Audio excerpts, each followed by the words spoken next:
from starting the stream. Hi everyone, welcome back. It's going to be Chill Maths. Yes, hope you're well if you're seeing this. If not, then sorry to hear that. I'm just going to do some random stuff with numbers. You're welcome to join in if you like. Hello, Super Snowman16 in chat. Good to see you. Something slightly different today, perhaps. I thought I would do some messing around with Gaussian integers. I've been thinking about Gaussian integers a little bit recently. Maybe I'll tell you the story. And I would like to do a sort of visualization thinking about Gaussian primes, which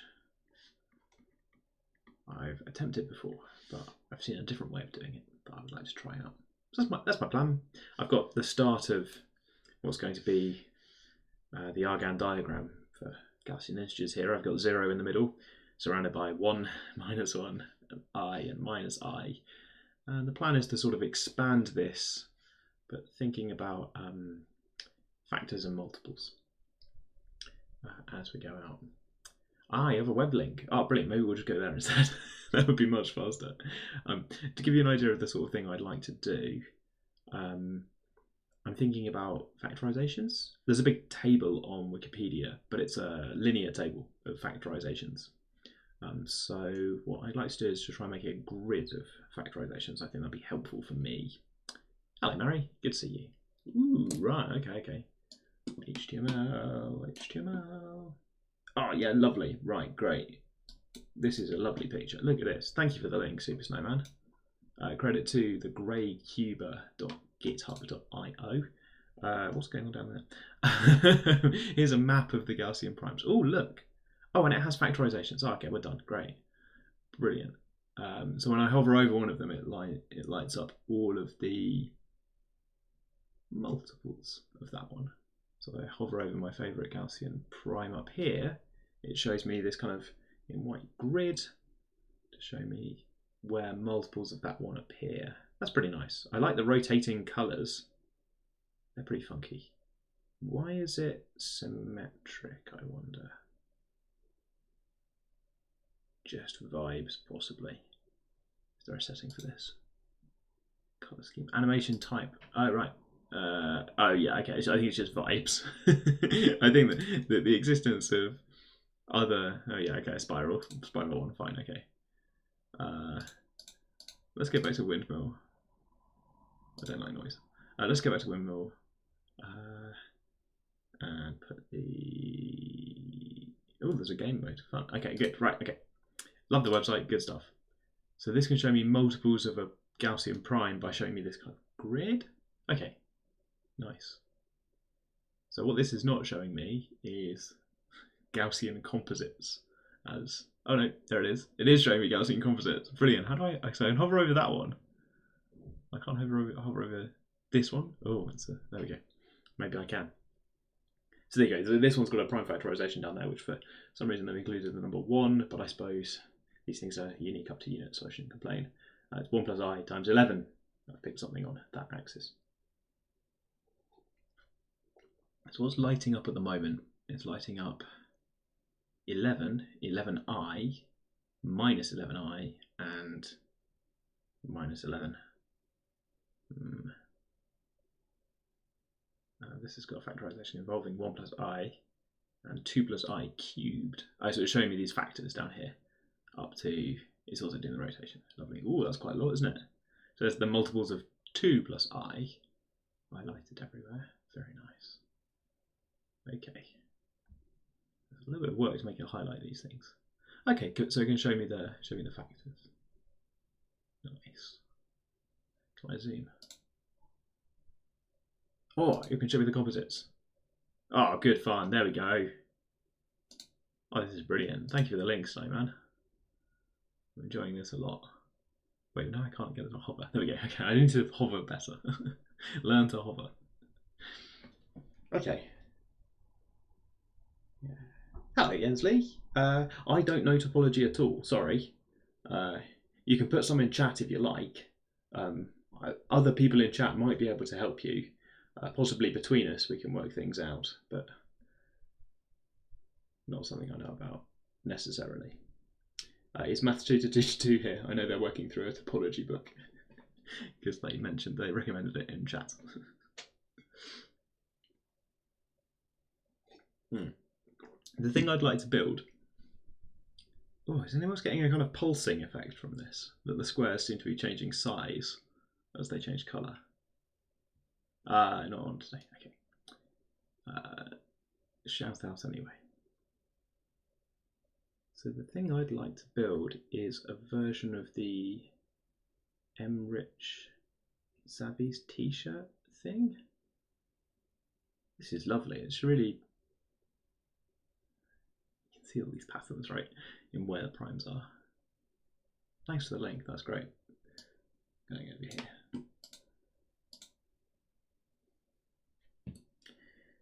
Because I think I'd like to do something that visualizes all of the factors, maybe on a smaller scale, but visualizes all of the factors for each point.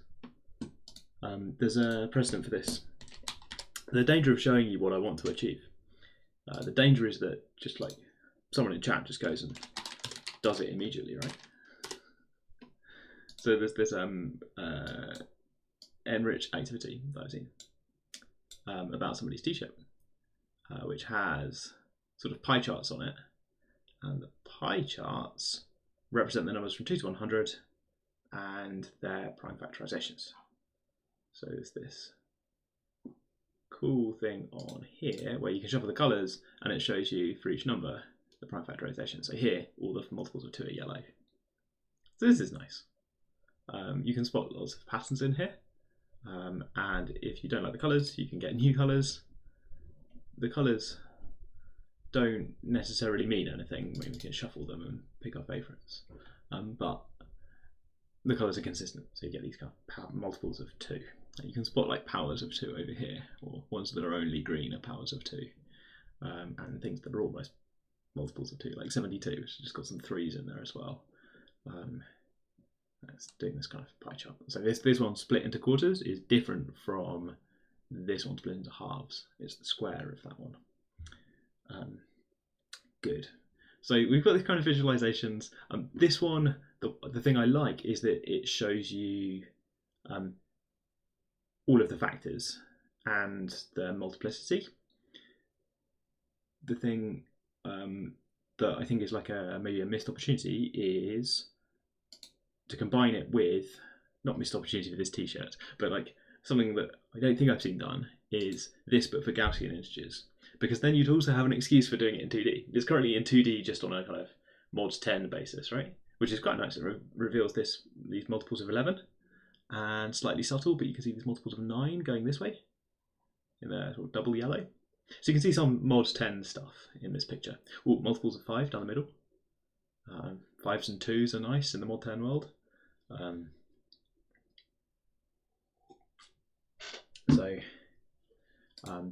There's things going on, but you could do this for like Gaussian primes, and then it would be 2D. And I think I've got an idea for how to do the colours. We'll do that in a second. Good seeing you, Trune. And Maria's telling me to check the Discord for things that Maths Tutor 2 has built. So I'm going to see if I can get that to work. How do I? Where do I go? What do I do? Oh, have you done the Maths Tutor 2 has done a thing about Hatcher's topology with all the circles on circles. It's really good.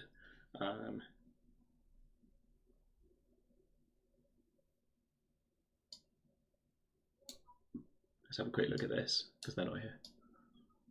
Quick look. They put in lots of circles based on something that we had last time with lots of circles, and possibly there is a slider that lets us pivot to rotate the picture. There we go. Sort of pivot about infinity to bring a different line in. Lovely stuff. Let's turn off the grid. So we've got this thing just like on the cover of Hatcher's Topology, which is a textbook we've been looking at.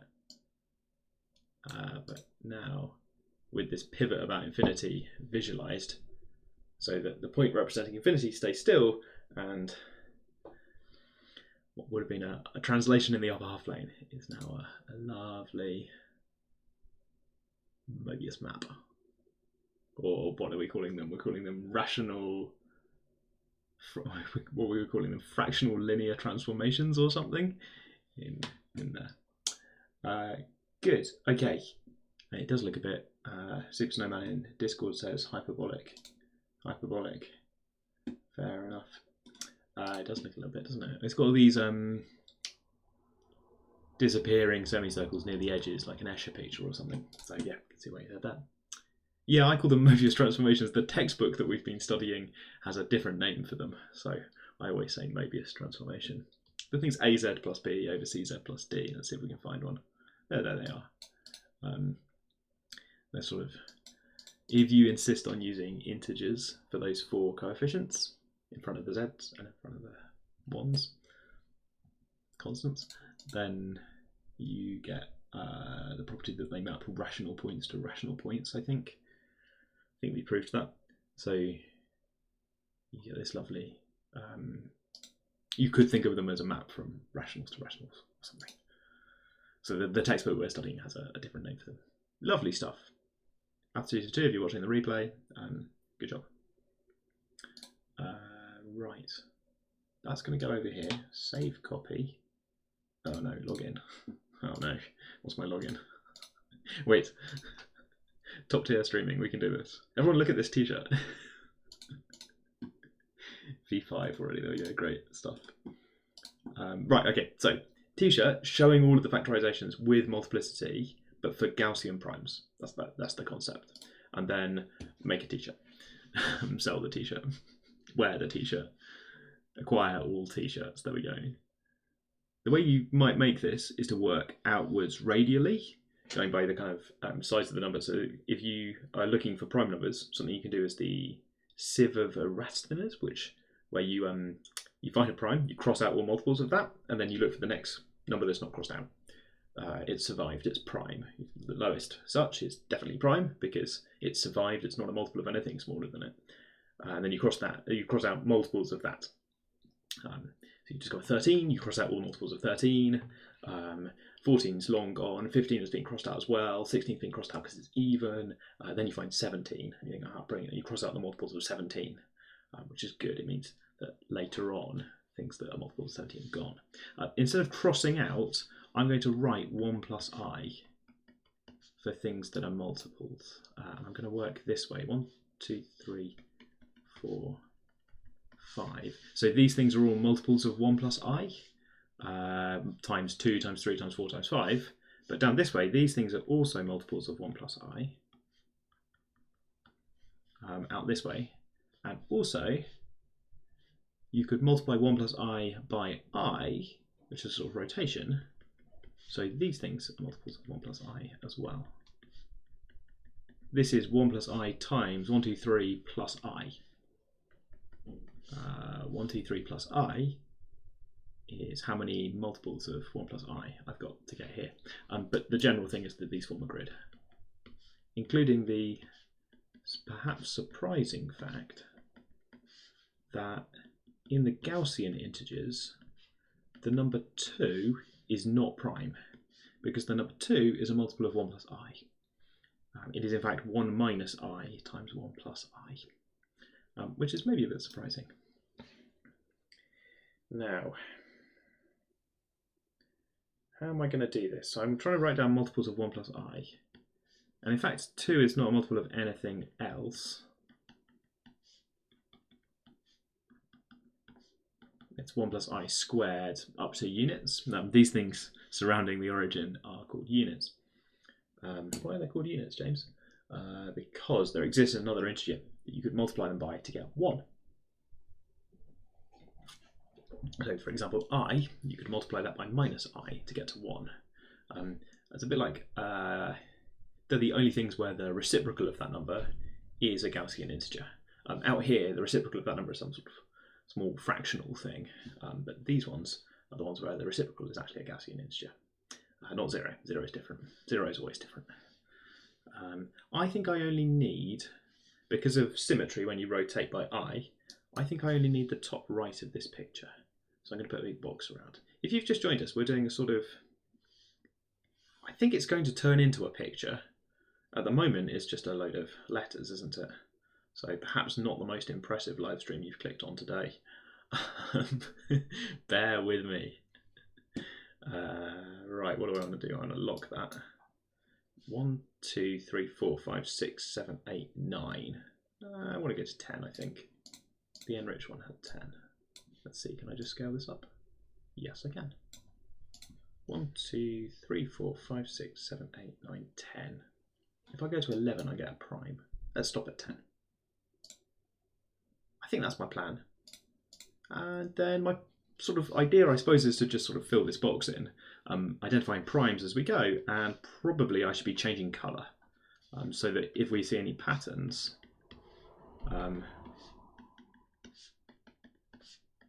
we can see them in the colours of the factorisation. I'm going to try and fit lots of numbers into each box. Can you see the boxes? I've got this very faint grid on my screen. Each box represents what's called a Gaussian integer. It's a point where both coordinates are integers, and if you like complex numbers, it's a point in the complex plane. It's a complex number with integer real part and integer imaginary part. 10's quite large, isn't it? Am I regretting this? Maybe a tiny bit. Goodness me, there are lots of multiples of 1 plus I. Am I going to factorise 100 numbers? Yeah, it seems sensible. These might have to turn into blobs or something. I suppose I should also be tracking which things are multiples of 1 plus I squared. Might do that in a second. Hello, Sensation Black 1984. Good to see you. Oh, and you've given me an umlaut. Yes, everyone's back. Can you show your nice hair? Sensation Black's back in. I could be doing some copy and pasting. You're right. That would have been much faster. Also, there's a pattern to the squares, isn't there? So let's see if we can do this. Which ones are multiples of 1 plus I squared? Well, 1 plus I squared is 2I. I followed it one multiple, and then I times that means I turn 90 degrees. Turn it 90 degrees. So 1 plus I squared is over here. And I want multiples of that as well. So, multiples of that. So I can multiply it by this. So this 4, 1 plus I squared times something. Yeah, I suppose that one's actually quite special. That one's even more 1 plus i's, isn't it? But yeah, so quite a lot of these are actually a multiple of 1 plus I squared, because 1 plus I squared is more or less 2 up to units. I'm going to say up to units quite a lot. Is it oo? I think it might be oo, Sensation Black. Oo? Possibly. That's how where I would go with the umlaut. I would go straight to oo. Do not pass goo. Do not collect 200 pounds. Right, good. Okay. Right. So where are we going next? We've got this horrible realization that 1 plus I squared, there's kind of 2 factors of 1 plus I over here. I know that 1 plus I squared is actually 2I, so really I should have like a minus I in here, but I'm not going to visualize multiples of 1 or minus I or minus 1 or things like that. Like negative numbers, I'm going to say they've got basically the same factorization. And I times the numbers come on, it's basically the same factorization except multiple of I. I suppose I've introduced that idea at the worst possible moment, which is me to say 2. Nah, come on, you mean the factorization of 2I. So I should take multiples of that, shouldn't I? I should work out which other things are multiples of 1 plus I squared. And if this is, and that is, then their sum up here is also a multiple of 1 plus I squared. I've got a horrible feeling it's a multiple of 1 plus I cubed, but we'll get there in a second. So it's sort of in a checkerboard sense again, every other one of these, isn't it? If I put in more 1 plus i's, it's half of them. Why is that? Can I make that rigorous?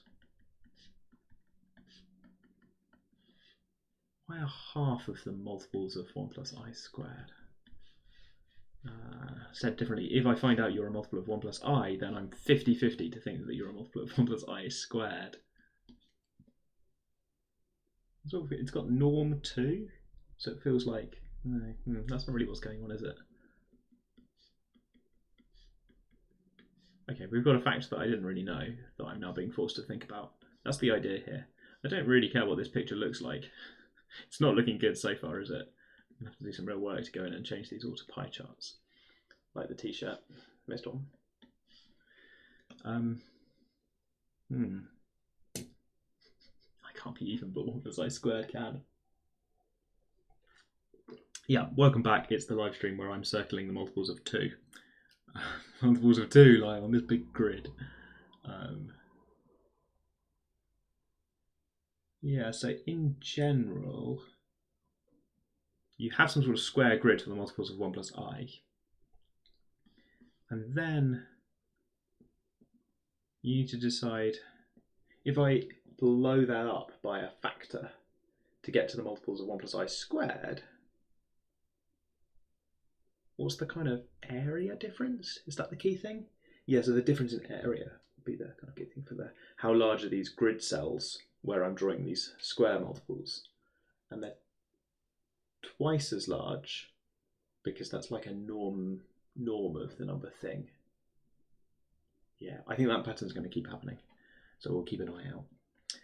I've got a horrible feeling that this is actually if this is like 1 plus I squared, then this is actually like 1 plus I cubed, and that really I should have some larger thing going on where I have 1 plus I cubed here, and if it's here, then it's also over here. And if it's over here and there, then you should be able to add them and get over here. So I think it's every other one again.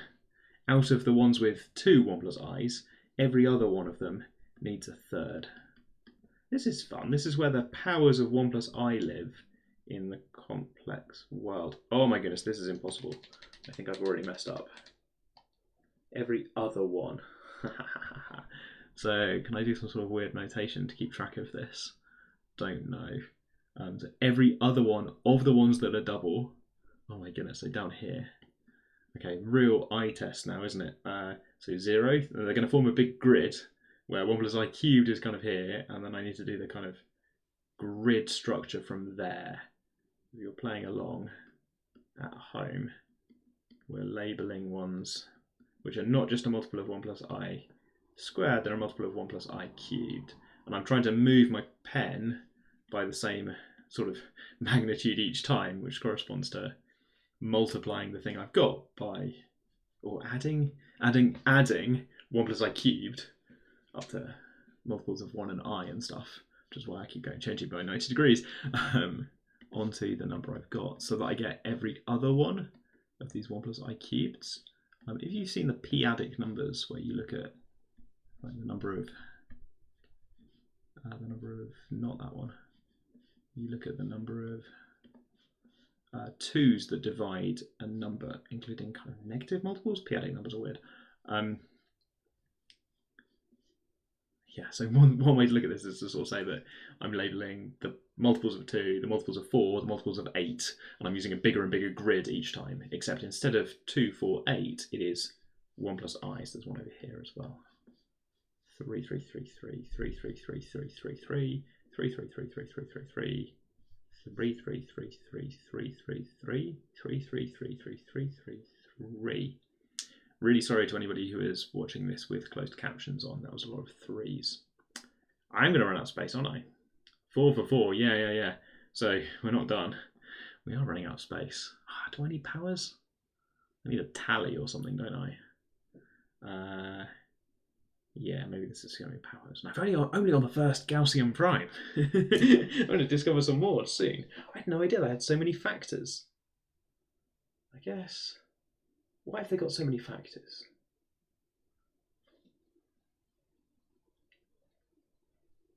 So the surprising thing to me is that the numbers up to 10 tends not to have very many factors. Gaussian primes from 10 to 10i, I guess that's more like looking at 100 numbers. You can factorise sort of more Because I suppose the fact is that some numbers that were prime in the integers are no longer prime. Like for example, 2, we factorized it. So, yes, maybe I do need powers. Let's go. Let's put like 4 here, because in fact, every other one of the things with 3 has in fact 4 of these. I'm going to put 4s in. I reserve the right to change these to 5s in a bit. But so power of 4, and then nice big grid. This one's easy. Power of 4, power of 4, power of 4, power of 4, power of 4, and then luckily the grid is now large enough that it's not too hard. And then this one actually is 1 plus I times that, so this one is actually power of 5, and so on. So once you've seen a power of 5 over here, that sets the size of the grid, and you get a power of 5 down here. Every other one gets an extra factor. So power of 5 over here, and also up here, power of 5. And then in fact, every other one of those gets a power of 6 instead. So that's 6 down here and 6 up here. Sanity check, that's 6 because it's the number 8 in the normal inches. 1, 2, 3, 4, 5, 6, 7, 8, which is like 2 cubed. So 6 up here as well. Looking good. In fact, that's a 7, isn't it? Cool. Okay, this is a bit like having the number 2 to the power of 7. Right, good thing. We are sort of doing a sieve of Erasmus, but with Gaussian integers, working from the origin outwards. Except, unlike the sieve, I'm trying to keep track of the multiplicity, which has turned out in the last 20 minutes to be harder than I thought. The multiplicity of the factors, because I would like to make, ultimately, I already don't know how I'm going to do this, but I'd like to make a version of this visualization. So this is the regular integers, but displaying the factorization with multiplicity. Advantage here, everyone knows what you mean by unique factorization in the integers. They know that you probably mean positive integers, and you're choosing all of your primes to be positive numbers. In the complex numbers, I have loads of factors of all 4 of the units, because there's these factors of I and stuff.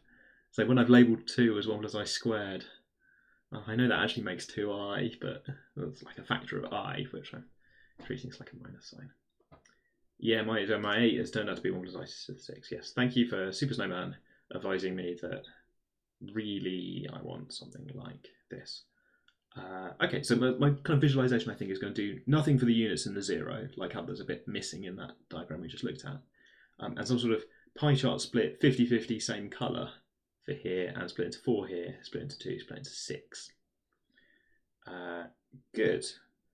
I think it's time for another layer using a different prime. Yes, just going to check. So I'm just going to think about my cubes quickly. So cubes, kind of in between the 4s, there should be 3s. 3, 3, 3, 3, 3.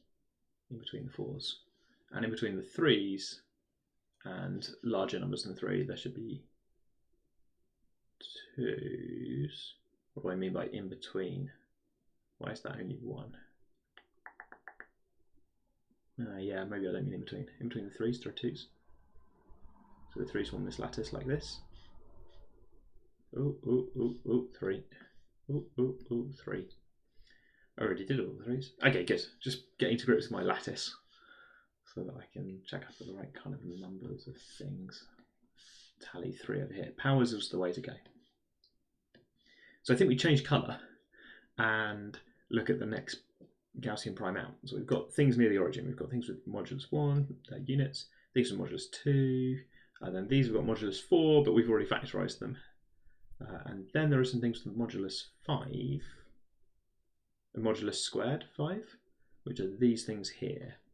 Now, I don't know if I want to do these in the same colour or different colours.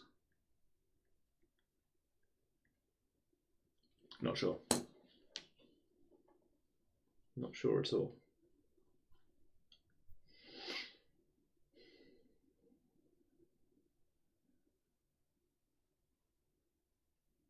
So my idea for the colour scheme, which I haven't really done yet, but my idea for the colour scheme is that we should go from some hue over here working around, like the colour wheel, a bit like working around the colour wheel. So if we find a prime over here, it should be maybe red, and then orange, yellow, green, blue, purple, pink. Because there are primes over in this quadrant of the complex numbers, but they're the same as the ones we already found multiplied by I. So I'd quite like the colours to come back round again. I think that'd be fun.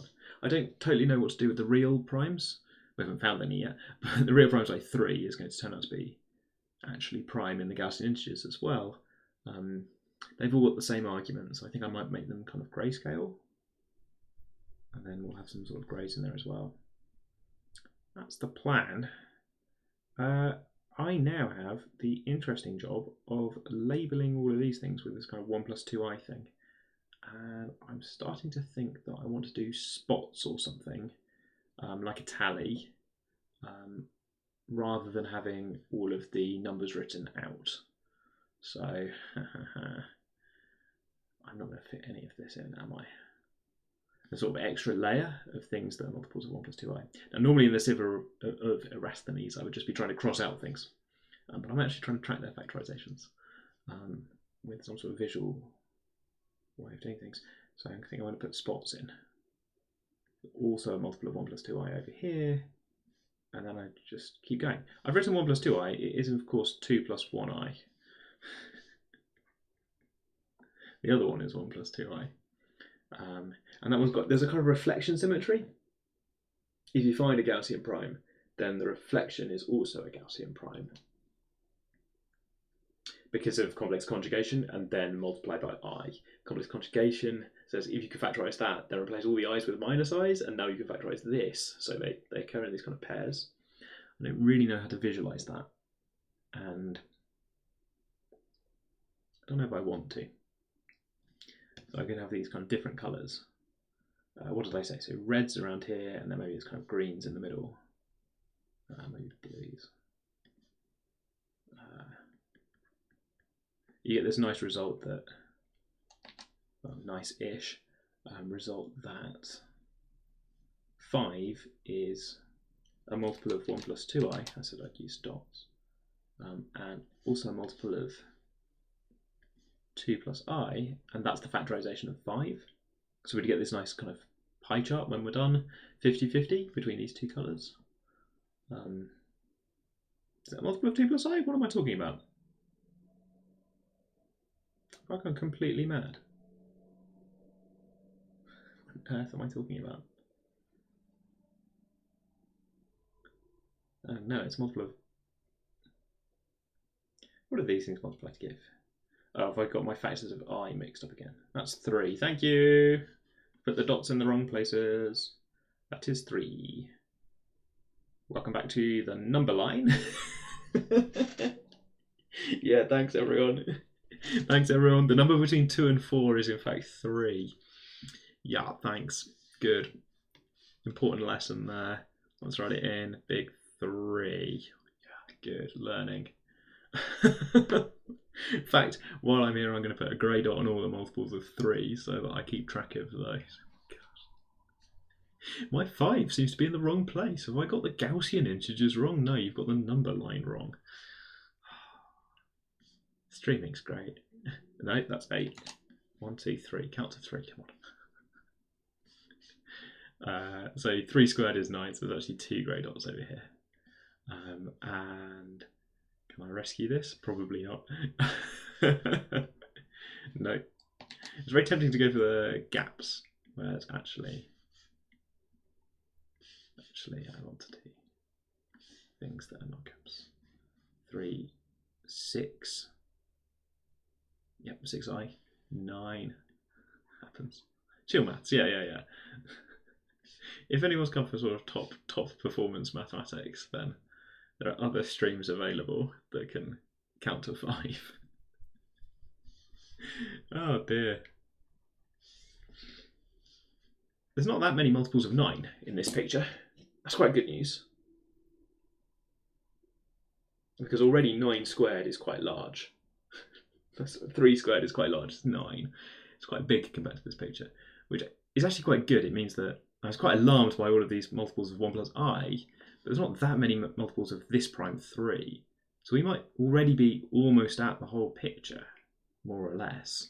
I've got a couple of colours that I haven't done yet, have I? So I've got this grid for 2 plus I, which, oh, that's quite hard to think about. 2 plus I, 2 plus I.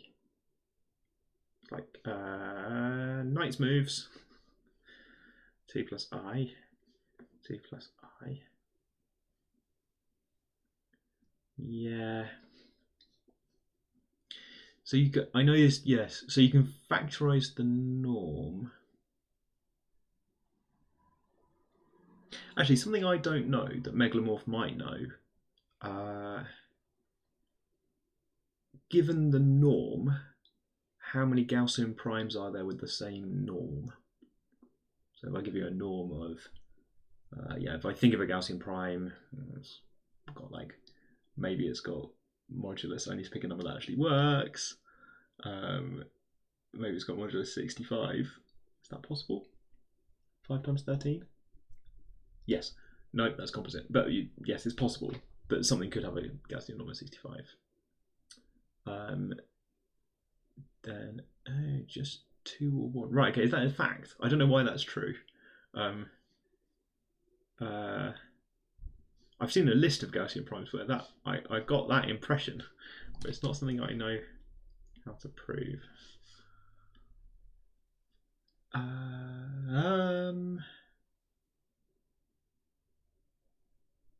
Wait, how would that break Gaussian? Oh dear, right, okay.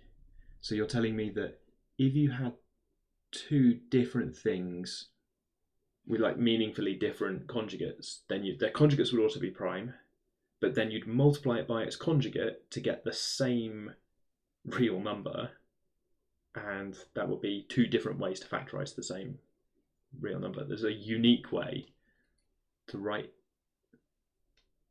This isn't true though. It's not true that there's a unique way to write something as the sum of 2 squares. What am I missing?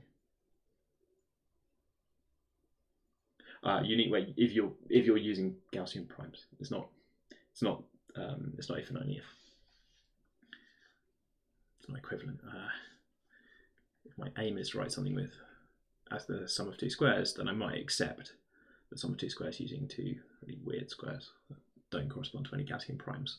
But you're telling me about Gaussian primes, so I should stop thinking about the thing I was thinking about and think about Gaussian primes, because it's the thing I asked you about. Thank you. That now seems really weird to me. I don't know. Maybe this is just my reaction to finding out new things, but it really feels like there could be several Gaussian primes. Maybe I respect the fact more than I did a minute ago that the Gaussian integers have unique factorization, because it actually told me that's the answer to a thing that I wanted to know. Fair enough. Yeah, okay, so if we factorize the norm, then you'll find a string of primes. So that number I was imagining with norm 65 has been made of something with norm 5 and something with norm 13, and then you can try and sort of uniquely find those. Oh, there you go. If you're an integer prime congruent to 1 or 4, then you have sum of 2 squares positive numbers. No, only one way. There you go. There's the restriction, not any number, but primes that are 1 or 4 can be written as the sum of 2 squares in a unique way. There's the fact. I've gone a bit wrong, haven't I? 2, 1, 2, 1, 2, 1, 2. Oh no, I'm good. I just sometimes put the dots on the left of the square, sometimes on the right, so it looks a bit funny. Okay. These are my pink dots. But then I want to think about the square. The square of 2 plus I is 3 plus 4i. 1, 2, 3. That's 3. Come on, that's 3. 1, 2, 3, 4. So it's this one, where you're going to go 1, 2 plus an I multiple of it. 2 pink dots. And then I want multiples of that. So that's 3 plus 4i, which has pleasing modulus 25, Pythagorean, triples all over the place. I guess that's just how Gaussian integers work, James. Pythagorean triples all over the place. Is that real? Sum of 2 squares, mumble, mumble, mumble. I've now written a square as the sum of 2 squares. Should I be surprised? Not sure I should be surprised. Feels like I shouldn't be surprised. Pythagoras, hooray! Right, okay. What am I doing? 3 plus 4i. I would like a grid of these. So I'd like to show you the multiples of 3 plus 4i. For example, I would like to be able to double it to get to 6 plus 8i. 3, 4, 5, 6 plus 2, 3, 4, 5, 6, 7, what? Right, 3 plus 4i. I'd like to be able to double 3 plus 4i to get to 6 plus 8i. This is great learning for me. 1, 2, 3, 4, 1, 2, 3. Oh gosh, 0, 1, 2, 3, 4, 1, 2, 3. How do the numbers work? Double, go twice as far as away. 3, 4, 1, 2, 3, 4. Good. But then also some of them over there have a repeated factor of 3 plus 4i, a repeated factor of 2 plus I, because multiples of 3 plus 4i, which is this square, turn up not just here, but also over there somewhere, where I guess I'm talking about 3 plus 4i times 1 plus I. Shall I work that out? Maybe I should work that out. Minus 1 plus 7i. 1, 2, 3, 4, 5, 6, 7. So kind of 2 pink dots over here. And we're making a nice big square grid, aren't we? Possibly I should just make sure I measure this kind of jump distance because it's the same. We're making a big grid. Which means there's another one up here somewhere, doesn't there? Isn't there? Yeah, so that's 3 and 4 left. So I should go 3 up. It's over here. It's off the top of the grid for this multiple of the square. But now that I've had the idea, I should go 1, 2, 3, 4, and 1, 2, 3 down. This is a multiple of the square. And there's one more maybe over here somewhere. I think it's okay. I'm going to insist on doing this with my stupid method. I think I'm having fun.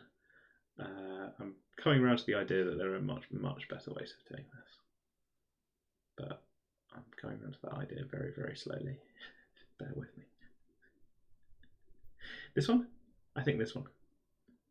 In particular, I think this is something crazy like 2 plus I times 2 plus I times 2 minus I.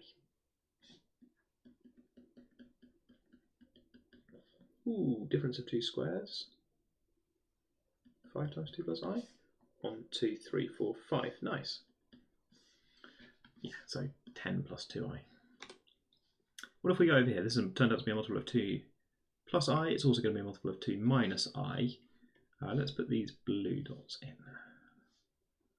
Yeah, so I really don't know if they should be the same colour or a different colour. They're going to be... One way to see this is a reflection down the midline. So things that are multiples of 5 will be multiples of both pink and blue. 1, 2, 3, 4. What's confusing? 1, 2, 3, 4, 5.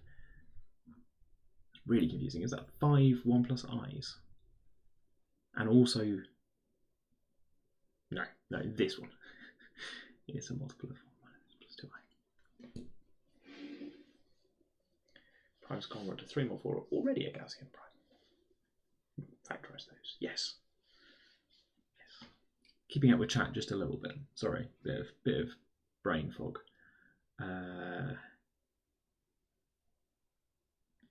Okay, I want to put in my blue dots now for things that are multiples of 1 plus 2i, up to units. Multiples is fine, I don't have to say up to units when I'm talking about multiples. Just being too careful. How am I going to do this?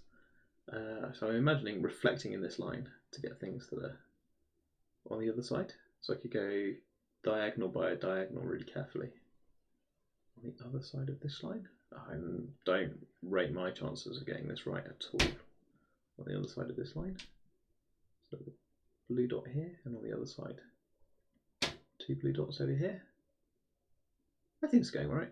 Hello Mean Machine Rex, good to see you. I'm looking at a 45-degree angle. A picture of some Gaussian integers. I've tried to track all of their factorizations to make some sort of weird visualization. Depending on how the next 15 minutes goes, we might actually be getting somewhere, which is good, isn't it? When are we ever getting somewhere? Where is this going? We've got all these 1 plus i's down this spine in the middle, and I'm trying to reflect all of the red dots into pink dots. I suppose if there's a red dot on the midpoint spine, because there's a multiple of 10 around here. 10, I know. Oh, should be red as well. Should be red. Should be a pink dot and a blue dot. And 2 of these 1 plus I dots. They seem quite important. They're going to be everywhere. Like how in the version of this picture for integers, there's lots of green for multiples of 2. Almost everything's a multiple of 2, he says cheerfully, knowing that it's not true. Half the numbers multiples of 2. The other half are not. And half the numbers, I don't really know why. I can't really quantify why this is a surprise. I don't think it should be a surprise. Half of the Gaussian integers are multiples of 1 plus I, and half of those you'll never guess, but half again, multiples of 1 plus I squared. Oh, right. It does, yeah. So we got this. There's a lot of repeating patterns, but the repeating patterns are all different and they're all overlapping in both pictures. Mine is a lot worse, isn't it? What am I doing? I'm doing a pattern of dots. Let's make this griddy and grid-like. Oh, were you Custard Cream the other day? What was Custard Cream up to? I saw there was somebody called Custard Cream in chat the other day. Did I work out who it was? No. I wonder why we had a Custard Cream, but partly I embrace you can set your name to anything. So, fair enough. It was me, Machine Rex, in disguise.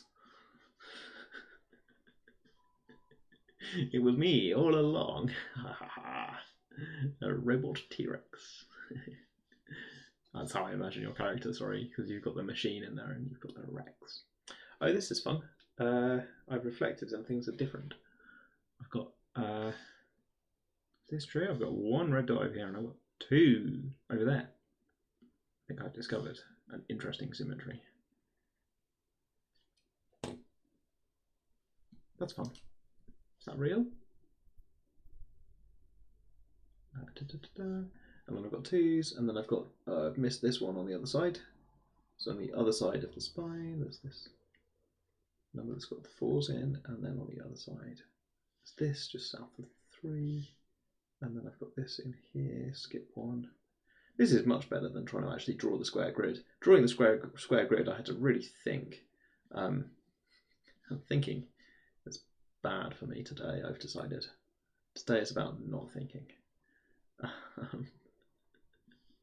Not thinking, just drawing, and then afterwards I'll have a look and it will have turned out to be a square grid and I'll be happy.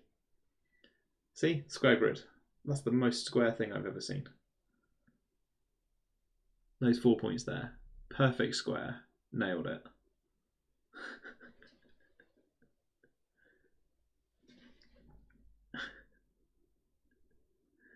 Wait, hang on.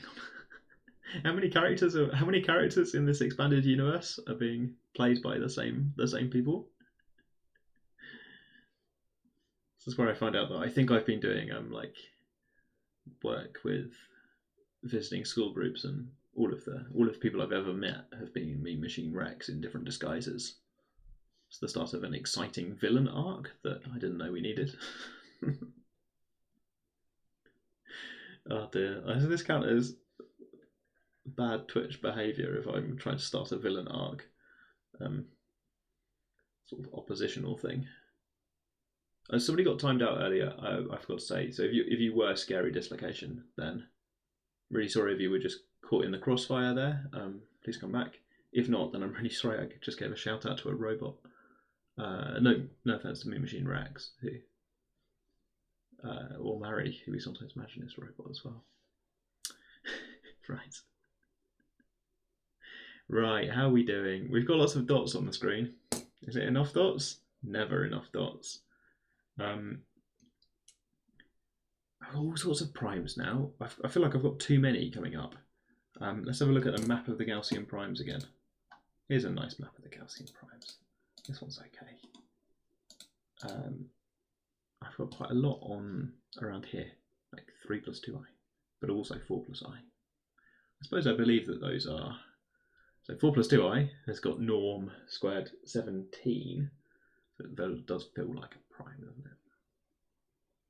17 is, you don't have to check the modulus. If this thing's prime, then you're just good. Norm squared. 3 plus 2i would be 9 plus 4 is 13. So I think these in this row here are all interesting primes, which means I need 4 more colours.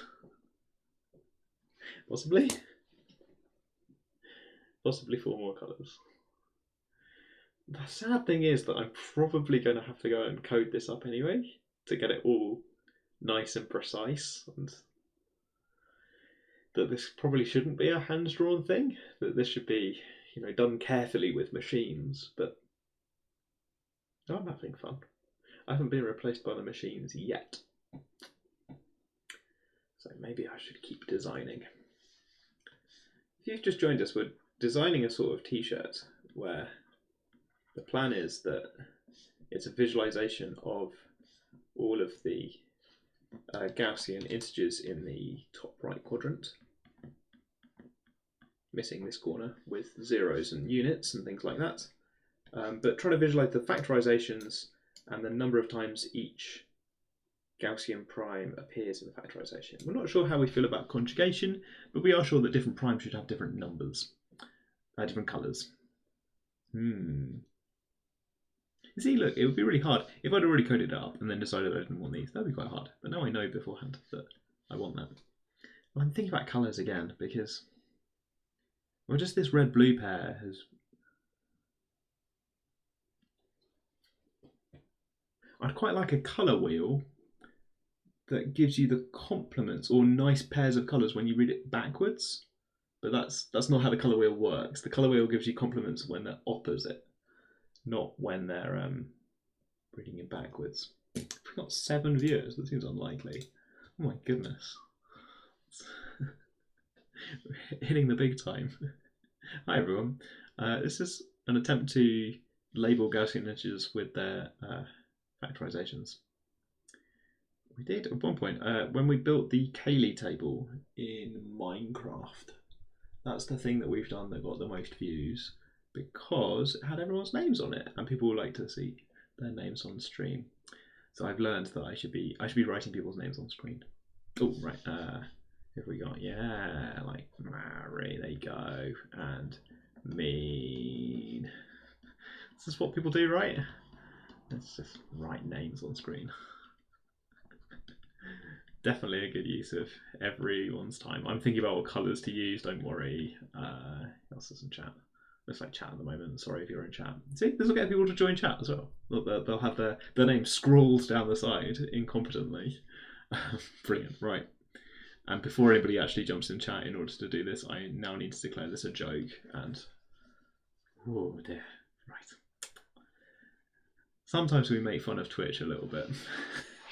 Despite being on Twitch and loving Twitch, everyone likes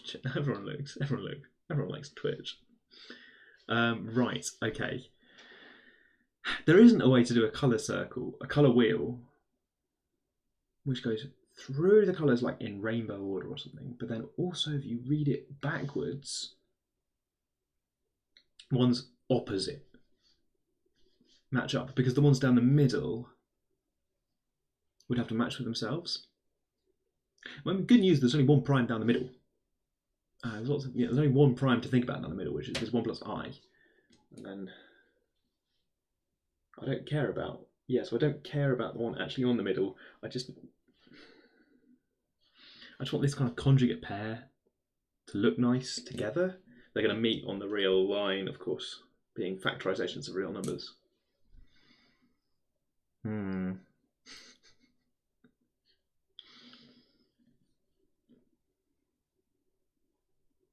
Aesthetics. Hard. I know it's the incongruous thing is, of course, that there's someone on stream going, ooh, aesthetics, colour schemes, when What have I made? I've made a mess. Some of these are done, aren't they? So everything in this corner is done. Hard decision. I think the real primes, I think, have to be grayscale because there's lots of them, like 7, for example. Maybe they could just be black and white. It's only 3 and 7 in this particular one. 7. Yeah. Sorry, I shouldn't be down on this, should I? 4. Where's 1, 2, 3, 4, 5, 6, 7. Art. And then the only other place we need a 7 is over here, where, oh my goodness. So this is going to be a problem. I'm using numbers for 2 different things. Let's do highly serifed 7s for this, like, presence of a number 7. It's got an underline and a bar to distinguish it from 1 plus I to the power of 7, which I briefly scribbled over here, which I think should be like 7 green dots or something. It's going to be a lot of green. Whatever colour I make this 1 plus I, there's going to be a lot of it. Somewhere in the middle of the colour wheel, perhaps?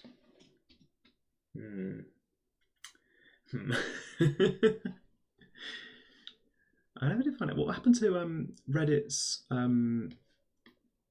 place thing. It was this sort of big collaborative art thing where people worked together on little pixels to build an art thing, and then I never really saw what happened to it afterwards. I think probably someone who tried to sell it. It happens kind of a bit before NFTs, so I think it's probably not an NFT. Right. So I think I want... What are we doing? So we're going red, and then blue is over here somewhere. So I've left myself some of the colour wheel for a kind of orange? No, going towards blue would be sort of light green or something for a kind of 3 plus 2i. And the idea is that these are we're going to see multiples of 3 plus 2i next. It did get really messy, especially the UK bit, I remember. If you haven't seen this, they did a second one several years later, so people might have only seen the second one, but the second one was, perhaps for a good reason, highly moderated, so I don't know. Welcome back to Twitch, 1232. I suppose this is highly moderated in some sense. We have the existence of Streambot. I shouldn't say that, it's just tempting fate, isn't it? So 3 plus 2i. I'm not sure we're going to fit in square of 3 plus 2i, because I think its square is over here somewhere. Its square has got size, or maybe we will. Shouldn't speak too soon. Shouldn't speak too soon. Well, don't tempt the dots. Just draw the dots. 3 plus 2i. There's lots of things out here that kind of don't really have enough factors yet. I feel like they should have more factors. Complex numbers have loads of factors, right? Everyone knows complex numbers have loads of factors. That's a totally sensible thing for me to say. Oh, goodness me. So thinking about adding 3 plus 2i means doing a kind of demented knight's move like this. 3 plus 2i, green dot. Oh, I should be doing dots, not writing. Back up, back up. I'm going to keep those ones because I like them. But I should also be adding 3 plus 2i times I, which means move up 3 and left 2. So I guess knight's moves is maybe not a great way of explaining this because I don't have all 8. I only have 4 of them.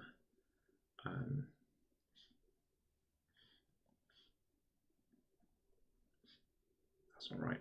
No, that's not right. No. What have I done? It's just drawing square grids. I should be much quicker at this, shouldn't I? Oh yes, not this one. No. Something's gone seriously wrong. 3 plus 2i. 3i take 2. 3 plus 2i. 3 plus 2i this one. Ooh, tea time. Oh, and the sound didn't play. Or if it did, you heard it and I didn't. Just going to correct my 3 plus 2i's. Going to get the green bit of the grid done. Ah, this one up here. That's interesting. That doesn't make any sense to me. I think I'm still wrong. I said I'd correct my green dots. I don't think I have. Is 10 plus 10i really a multiple of 3 plus 2i? Let's find out. Grey Cuba. Obviously, we'll link for looking at the factorizations. Scroll up chat. Oh, it's a good thing I'm not having too much chat. I can still look things up. 10 plus 10i. So I'm going to try and hover over 10 plus 10i in this corner. Yeah, no. Okay, 1 plus I cubed, 2 plus I, 1 plus 2i. So for us, 2 plus I and 1 plus 2 are the red and pink ones, and 1 plus I cubed.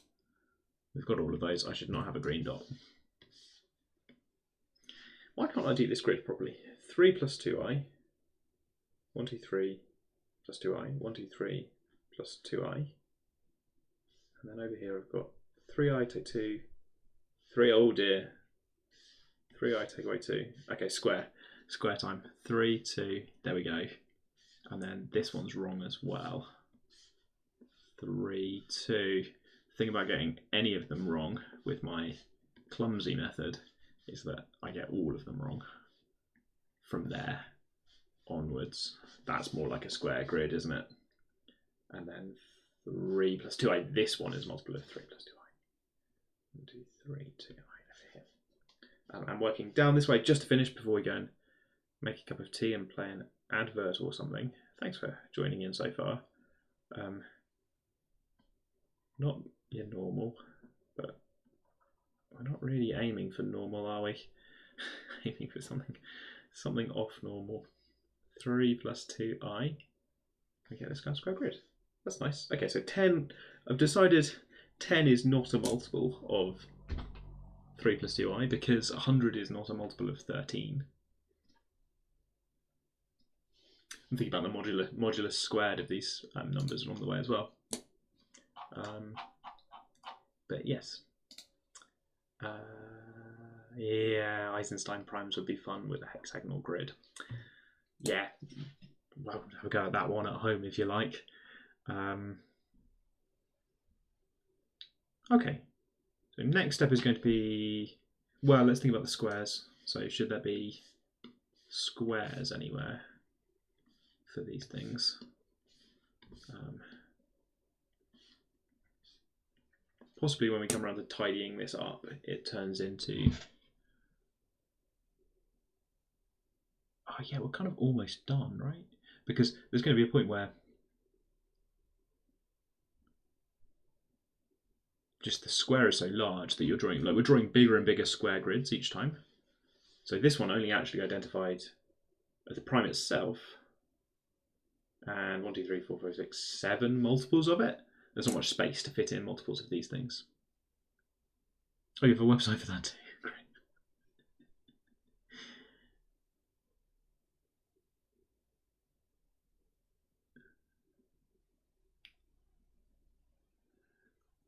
Yeah, so 3 plus 2i squared is up here, right? And it's got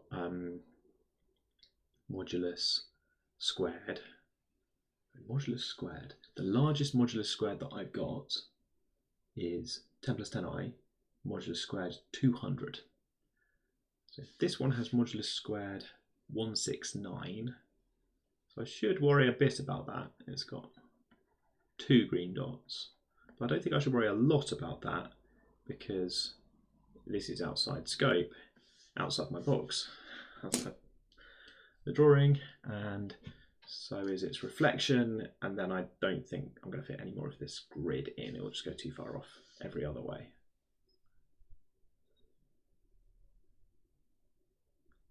Yeah, okay. I think we've got some nice factorizations coming along. I'm missing a few primes, of course, but in a minute the primes are going to... And once we put this in, that's not actually helping us for very many of them. Lots of the things I've marked are already not primes for other reasons. So it's all going to survive, lots of primes are going to survive. And we've got to think about 4 plus I as well. But 4 plus I has got norm 17. So really not worried about its square because 17 squared is way bigger than 200. Yes, okay, so already squares stopped being a problem for me after the break, I think. We put the reflections of the green ones in, and then don't have to think about squares, just drawing the grids for a few more primes, and the grids are going to get faster and faster as I fill this in. There'll be some interesting colours around the outside, but most of the dots, most of the pie charts are going to be in these 5 colours: black, blue, red, green, whatever I've picked for this one. It's going to be somewhere in between green and blue, so like sort of light blue. I've already got quite a light blue. A greeny blue? That's kind of a greeny blue. The symmetry. And these ones reflect in the line. Where's the line gone? There's the line. Reflect. Bearing in mind the pink and blue ones are already reflections, so that's quite nice. Reflect. That one reflects. These ones reflect. That one reflects down here. These ones reflect.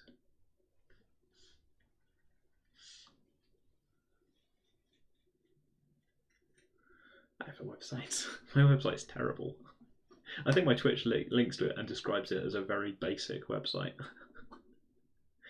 It's on my to-do list is to get a better website, but to do that you've got to make content to put on the website, so it's a bit catch-22. I can't put content on my website because I don't have content until I make content. If I'm making content, then I'm not updating my website, I'm doing the content instead.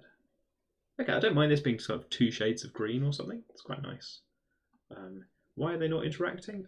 Because anything that's multiple of both of them would be a multiple of 13, and I haven't got any of those in this picture. Okay, so next up is going to be 4 plus I in some sort of shade of orange or purple over here. So this one and this one, as we move our way round the colour wheel. I'm not sure how obvious the colour wheel is going to be. I suppose there'll be these kind of spots. The whole colour ones are quite visible, right? Where a new colour gets introduced. I don't know. I think your eye can see this kind of, maybe because they're standout colours in this picture. You can see the kind of big circles. That's for the primes. And this one, they're kind of a mix of greys and pinks and things. But for us, those big circles are going to be, I think, in hue order around here. My website currently is just hosted on the departmental website, and it's just a bundle of HTML pages in a public folder. So it's a website in the very old school sense of it's some HTML that you can request and load. It's a sort of work thing. Good. Okay, I'm going to fill in the grids for these primes after the break. Yeah, we are running Drupal. Not for my page, I can do anything in HTML, so I've written some very silly HTML. But the maths department of the website at Oxford uses a version of Drupal, which has its own quirks. Right, I'm going to make a cup of tea. I think that's the right thing to do. We're going to take a quick ad break. If you see an ad, then you are not.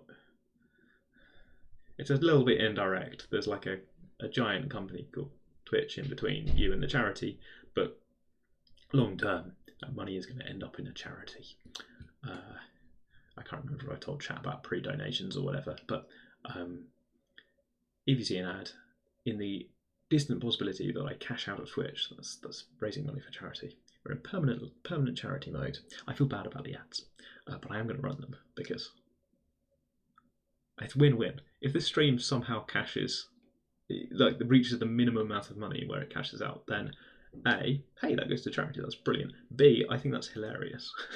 It's my sense of humour, right? Oh, young Martino22, good time to join us. We're going to pause just for Martino22 and to maybe label some numbers. How you doing, Martino? You all right? Good to see you. Good to see you. We were just about to take a break.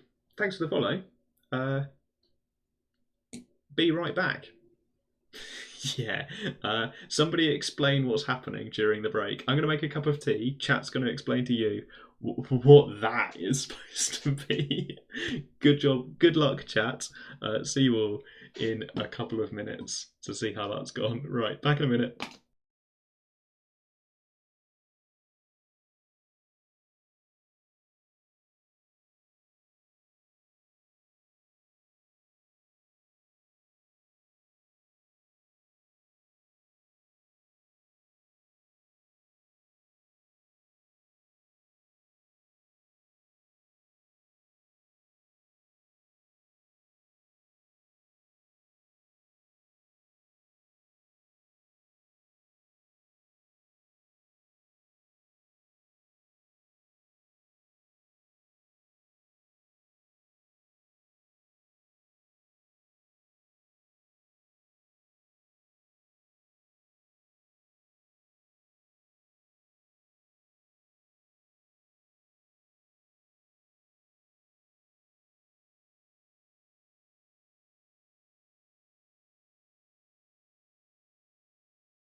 welcome back. Hello everyone. Hope you enjoyed the ads. Did anyone tell Martha no? Oh, they say they hate maths, but at least I'm good at it. I feel like parts of that sometimes, like there's really points where I feel like maths is just too hard. Like it'd be much better if maths were easier. But unfortunately, maths just is. Nobody's in control of the difficulty level. It's just all there. Like this picture would be way easier to draw if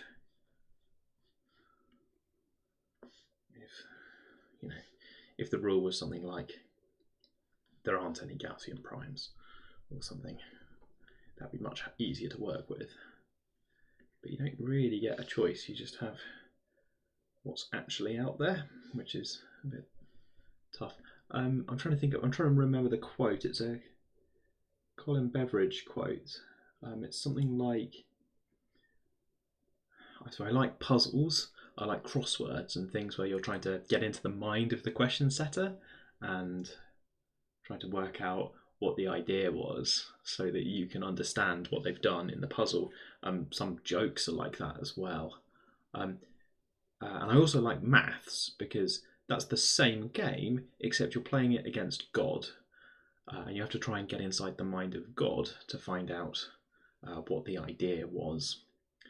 I don't know how much I live by that quote. I can see how it might help sometimes, but that's certainly a view you could take of what's going on with maths. Watch me backpedal as I realise, like, the mind of God for some dots. Yeah, this is definitely divine inspiration, right? That's what's going on with this Twitch stream. Absolute mad behaviour. What am I talking about? Zero's down here, isn't it? 1, 2, 3, 4, I. So we're looking at multiples of numbers, but using the complex numbers, where the complex numbers live in 2D, and so that the multiples of a complex number are that complex number multiplied by any other complex number. So you have the kind of integer, real integer multiples, which run off in a straight line, as the integers will tend to do. But you also have things like I times your starting number, or 1 plus I, which means the sum of 1 times it plus I times it. So you get these square grids. Something you can do is to identify the numbers that never appear in any other numbers square grid, the Gaussian primes. And that's not a great definition. The Gaussian primes, things that prime in that sense of. I'm now going to conflate them with irreducibles, which works because of mumble. Never mind.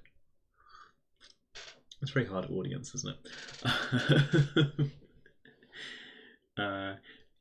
You can think about the Gaussian primes as being this kind of primary colours that other complex numbers are built of. So you can do this factorisation thing. Big, and sometimes things are unknown. Yeah. Right. Okay. Hello, Herb. Good to see you. This is a new thing where we write people's names on the board. But then, in case they're feeling self-conscious, also erase them. We worked out how to get chat viewers. If you've just joined us, we have the best viewers.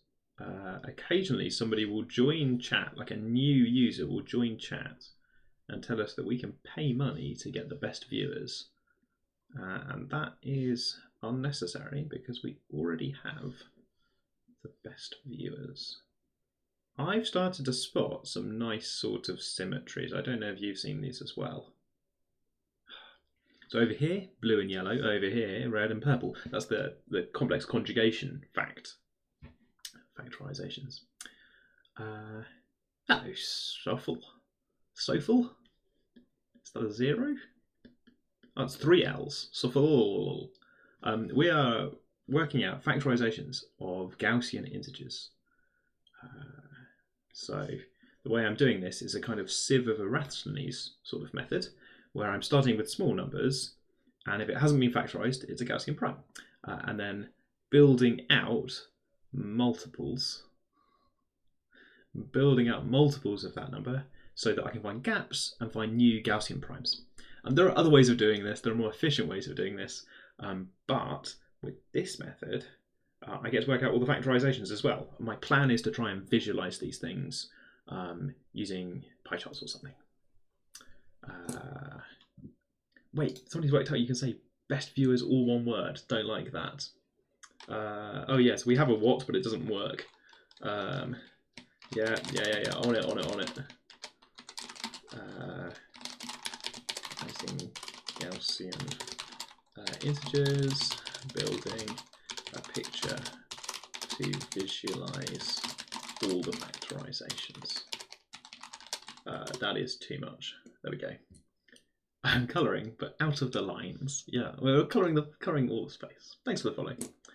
Right, I'm going to switch on the... right. I'm not very good at Twitch. I don't really understand how it works. I think that in order to pipe the notification sounds back to you, I have to go through the air in this room. Right, conjugation. We've got this symmetry. We've got yellow for 4 plus I, and we've also got a Gaussian prime at 1 plus 4i. So the multiples are going to be mirror images of each other. There are kind of square grids going on all over the place here, which we can build up. Right. 2, 3, 4. I mean, say what you like, at least it's colourful. Over the course of this stream, we've learned that I'm not very good at drawing squares or following a square grid pattern, which is a problem because that is the one thing that I'm trying to do. 1, 2, 3, 4. So like purple dot up here. So for example, let's do a little bit of journeying around what we've got so far. 1, 2, 3, 4. Yes, there's purple dots here. I'm going a bit outside the lines because it helps me count. So if you look at the pink dots, like these ones, and you relax your eyes so that you can just see the pink dots, you'll notice that they form a kind of square grid at an angle, but a square grid like, I'm going to draw and then delete this, a square grid like this at the corners. Because that's how multiples of a number look in the complex plane. I'm trying to draw a single line so I can just undo afterwards. Up here as well, there will be one up here. Multiples, multiplying it by an integer, but also I multiplied by that number means rotate by 90 degrees and go off in that direction as well. So that's the multiples of 2 plus I. So starting down here at a Gaussian prime, we get all these kind of multiples. And I've tried to put 2 dots whenever we're at 2 plus I squared, a multiple of that. So for example, let's just leave that for a second. So that's 2 plus I. And then if I go on that grid, so just like 2 plus I means 2 across and 1 up, my real axis is somewhere down here through the middle of those squares. So on that grid, if you do the same thing on that grid to go 2 plus I, we should get 2 dots somewhere. Oh, starting from 0. That's not the corner. There's also 0 down here for multiples.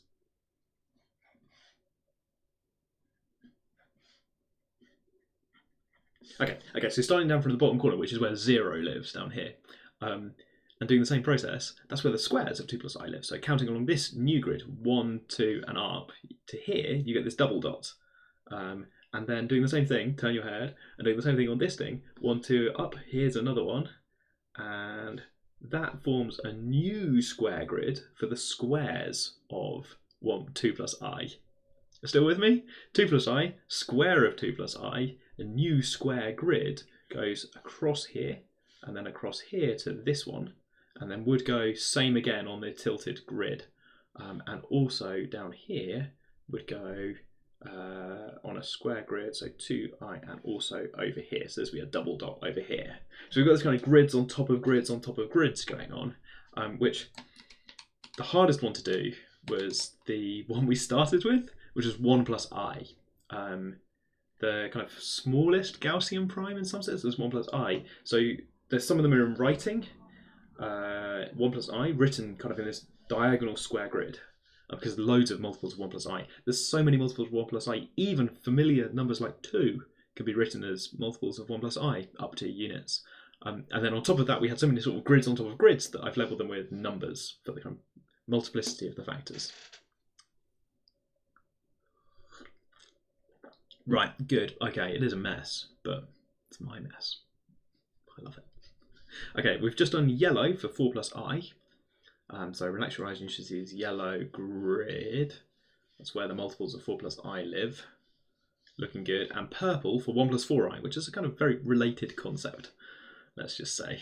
You might also be interested in 1 plus 4i. I'm calling that a conjugate, even though it's not the complex conjugate, because it's the complex conjugate multiplied by I. And for my factorizations, I'm not thinking about factors of I. I've come back with a cup of tea, and I'm talking much faster. These things are related. Powered by tea. Here we go. Right, okay, so purple dots, there should be some down here as well, but I'm only doing the stuff inside the box. I go outside the box sometimes because try and extend the patterns. Right, you did come back just after a tea break. But you know, there'll be more tea. There'll be more tea, don't worry. So we've now got an interesting step because we have 3. So we have the yellow prime's just gone in, the purple prime's just gone in. We have this series of 4 Gaussian primes down the middle here.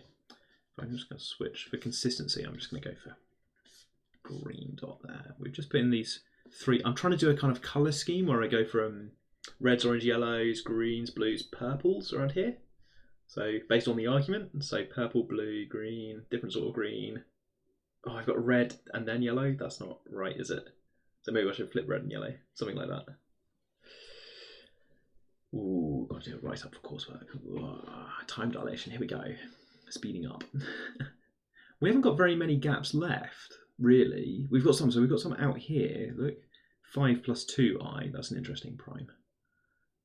What's the magnitude of this one? It's close to this 2 plus I thing. But yeah, I regret this yellow because in terms of argument, it's kind of closely related, isn't it? Oh well, never mind. I think I'm going to go for a more golden kind of orangey yellow. I could just say forget about it and put it in pink. Let's go bright pink. Let's go Oxford livestream pink. This is the unprofessional stream. If you're just joining us, I also do a professional stream for work reasons. This is not it. Right, so 1, 2, 3, 4, 5 plus 2i, and 5 plus 10 plus 4i. So the pink grid is going to go like this from 0. Let's mark 0 briefly. Pink dot.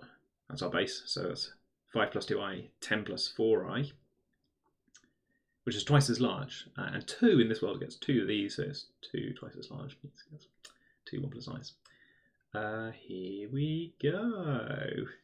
Oh, no. 1, 2, 3, 4, 5, 1, 2. Is it here? So this, I think, should be 5 plus 2i multiplied by 1 plus I. I think I'm claiming it's 3 plus 7i. Let's do a quick maths down the side.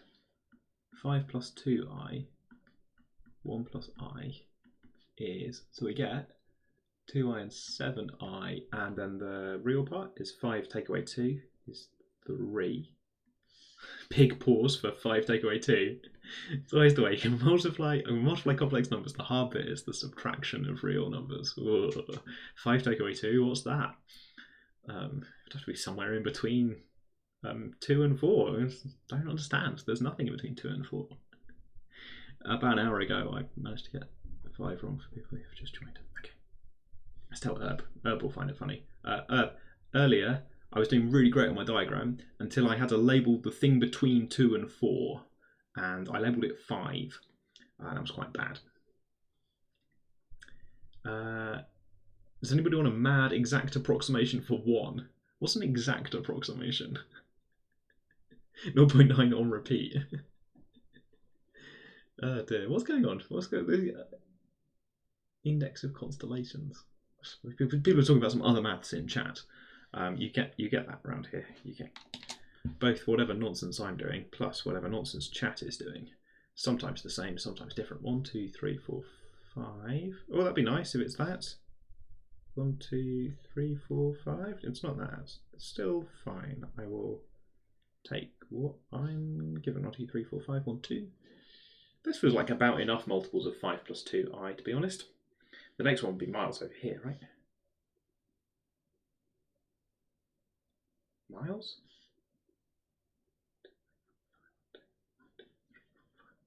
It's up here. It's fine. Yeah, it's pretty far away. So that's this pink dot. I need a corresponding one over here. And then look, we're only drawing, so that time we only did 4 dots. The prime itself, 3 multiples of it, which are 2, 1 plus I, and 2 plus I for the red dot. You see multiples of the grids, right? So there's pink dots. This one's labelled 1 plus I, 1 plus I, because that represents 2, twice as big. And the one over here is labelled with an extra 1 plus I, because it's pink dot times 1 plus I, 1 plus I lots of that. And the one over there has got this mysterious red dot, because that's 2 plus I. So say we 2 lots of the pink dots plus an I lots of the pink dots. You can see the factorization's working. Brilliant. Love to see it. We are missing something over the other side though. So the kind of complex conjugate of this, which I think I should choose some sort of magenta kind of colour. I guess it should be somewhere in between blue and purple. Blurple colour. Dark blue will do, I think. Oh, those look like they might go well together. That's all right. I'm trying to make sure my conjugates look like they might go together. They have to be different colours, I think. I could repeat colours going backwards, but it just makes the picture look too... It would force the symmetry in a way that we need to notice the symmetry. I don't think anyone's going to notice the symmetry in this picture, so maybe I should just get on with it. Right. So 0 down here. 0 is a multiple of everything, so it should kind of have every colour. Let's not go there. So what is this? I've been miscounting, haven't I? 1, 2, 3, 4, 5. 5 plus 2i. Oh, yes, now 2 plus 5i. So I should reflect these dots. So this is 1 plus I times something. So that's quite a large number, like this. Because you go 2, 1, 2, 3, 4, 5, and then you go 1, 2, 3, 4, 5, 1, 2 down. And then I should go 1, 2, add 1, 2, 3, 4, 5 up to find a kind of corresponding pair. Look. So these ones go together like these ones go together. These are kind of the conjugate versions. Reading across this diagonal, across the middle, you get conjugate pairs. So you see the same patterns of how many things there are, but different colours. Except for 1 plus I, which is the same on both sides. It's an associate of its own conjugate, or something mad. What do I mean? There's a word for associate numbers, the same multiple units. Yes, that's what I mean. Associate of its own conjugate. I think I need one more, so I've got a blue dot here, and here, and here. So I think I want a dark blue dot. Goodness me, up here? Yes, up here. Twice as large. 2 plus 5. I've enjoyed the 5. The 2 and 5 thing has been nice on my 10 by 10 grid. I guess it's 11 by 11.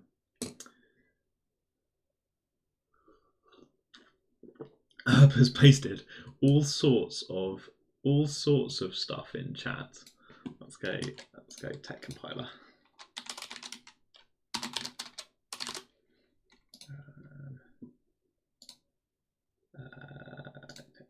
Can we have a quick look? Oh, I don't want to do a weird file thing.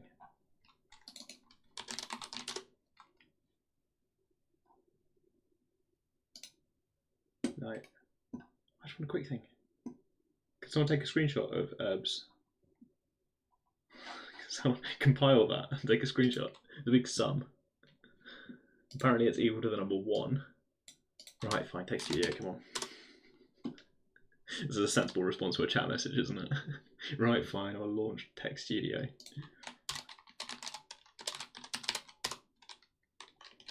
I just begin document. Okay, will that compile? Right. Ah, now you get my error messages as well.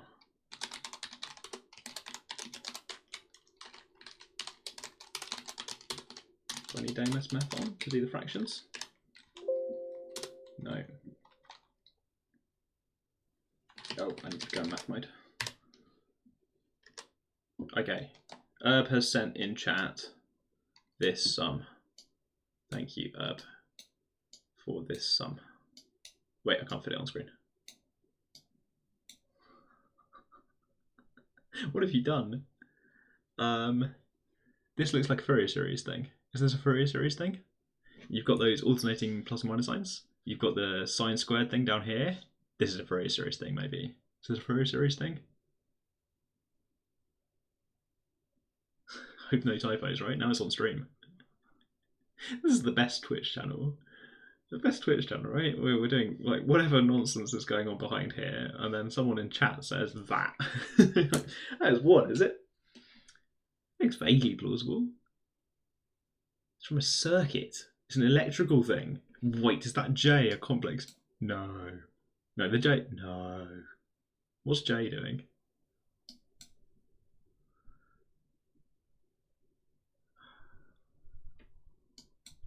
So I sort of want to take this for all values of x or something.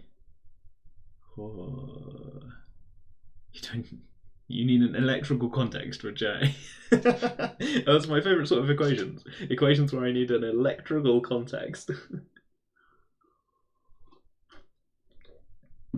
So I used to do teaching for a course on Fourier series, and we'd get loads of 1 and minus 1s and sine. Oh, you got sine n x, right? And maybe your J is any number. It's the constant 1 function in disguise. Why is it over n plus 1? What do these do? What are they a basis for? Oh wait, you're summing over... What do they do?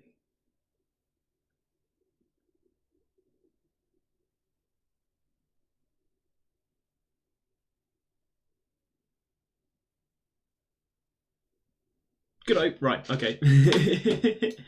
Yeah, okay. I've been nerd sniped by some enormous sum posted in Twitch chat. Gosh, I love Sunday afternoons. Sunday afternoons are great.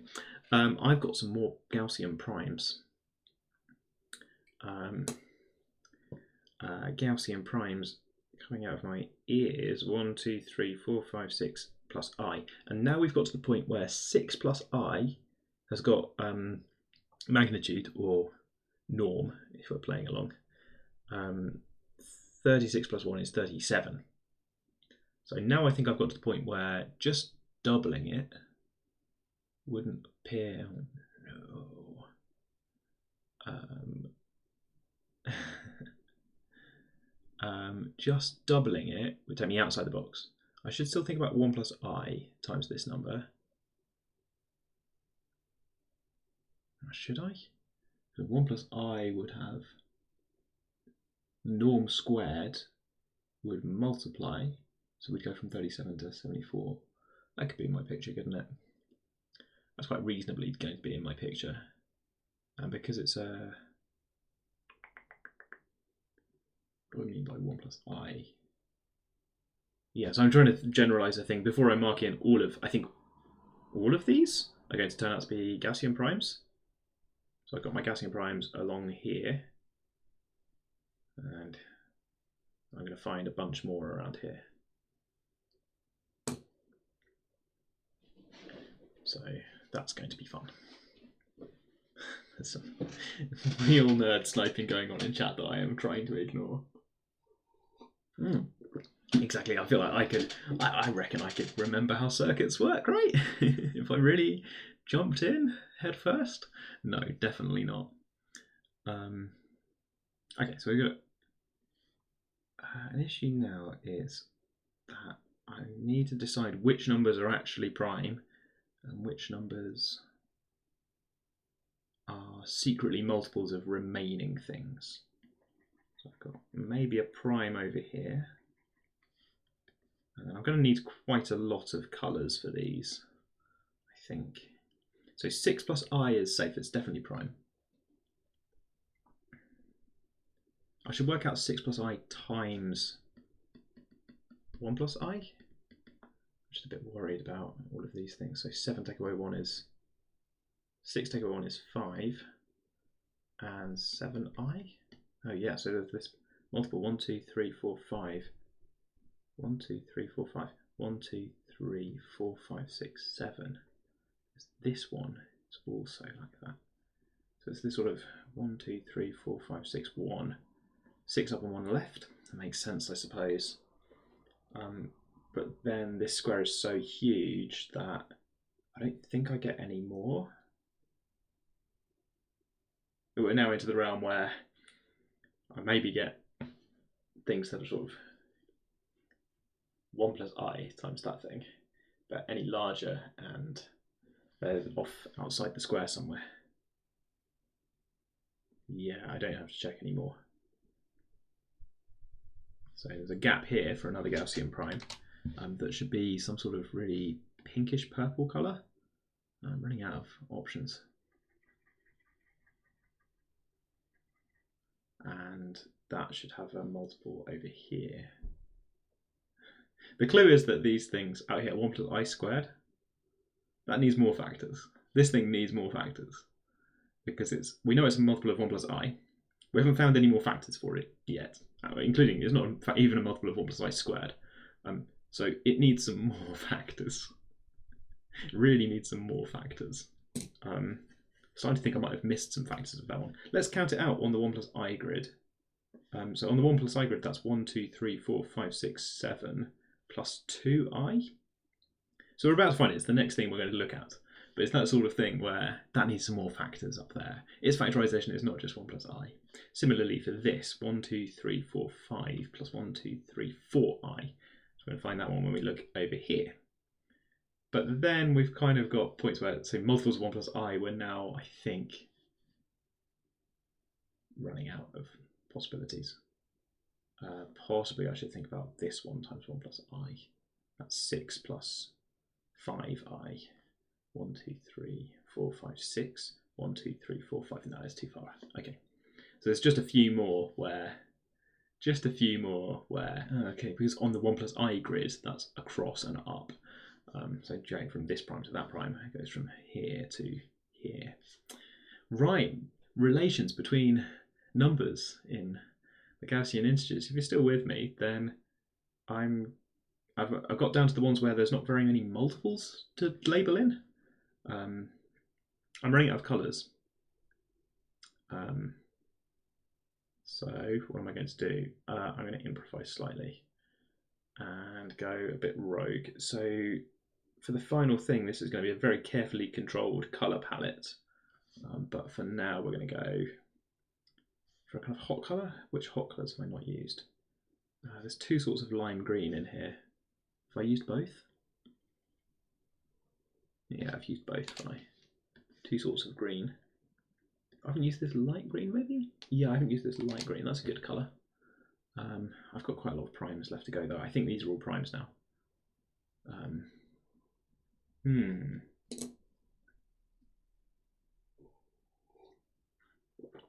But just for the labelling, let's go for this one.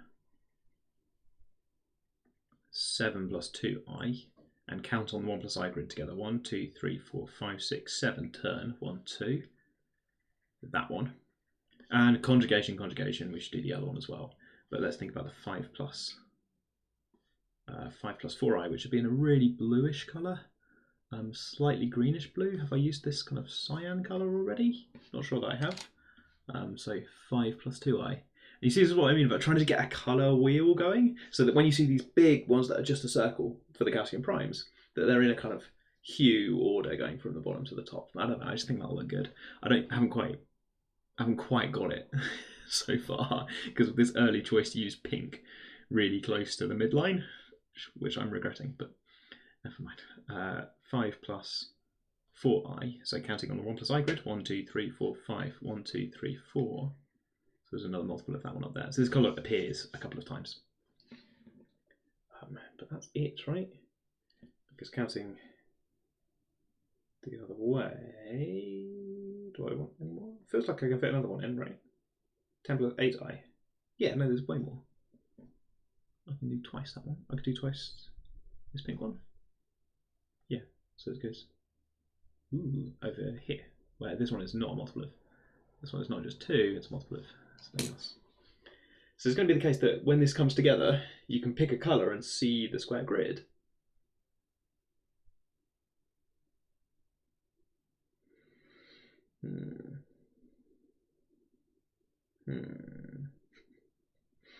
Ooh. Linear algebra for colour wheels. We have a tiny bit of experience of trying to do a colour wheel on chat, on stream, because when we made this picture on stream, which is now my desktop background, when we made this picture of, this is a pursuit curve, you have lots of points randomly generated and they're chasing each other. And the result is, I think, that they always end up spinning in this kind of stable circle, in coming in towards the middle. This is possibly the best thing we've ever done. And we had a go at trying to make a nice looking colour palette for it, which is, I think, why it looks all right. Anyway, that one gets to be the desktop background. This one currently does not get to be the desktop background, unless it gets quite a bit better. Right, I'm watching it. Okay, so some sort of dark blue maybe for the conjugate of that light blue one, sort of Oxford blue, if you will. 4 plus 5i, 8 plus 10i is over here, and I also need to think about going down this way. How do I visualize that? So 4 plus 5i, I could then subtract 4i minus 5. So 4 plus 5i, that really made me think. 4 plus 5, so I could go 4 plus 5, so I could go 1, 2, 3, 4, 5. 1, 2, 3, 4. So this one down here, which was looking like it needed some factors, has now got some factors. That one still looks like it needs factors. Where does that go? So we've got these dark blue ones that are the mirrors of these really bright cyan ones. It's getting a bit messy, but there we go.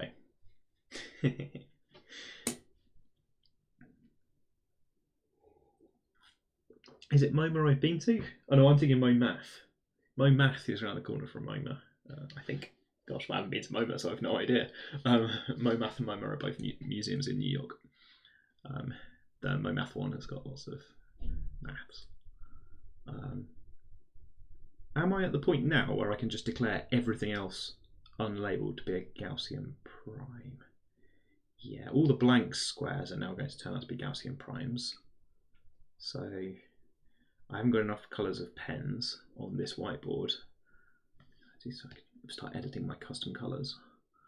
I need quite a lot. Museum of Modern Art, yes, well done. No, you nailed it, well done. I just want to think, the ones that appear twice are the only ones where I should keep track a little bit. And they appear, so they appear, there are more that appear twice. So ones that appear 1, 2, 3, 4, 5. 5. It's not got very many factors, has it? So 1 plus 2i squared. Fair enough. It could be a square, couldn't it? It's got loads of factors. So you see numbers that have got like lots and lots of factors. Oh no, that's 2 factors, and then that's 7 factors. Oh, I caught myself out. What are we going to do?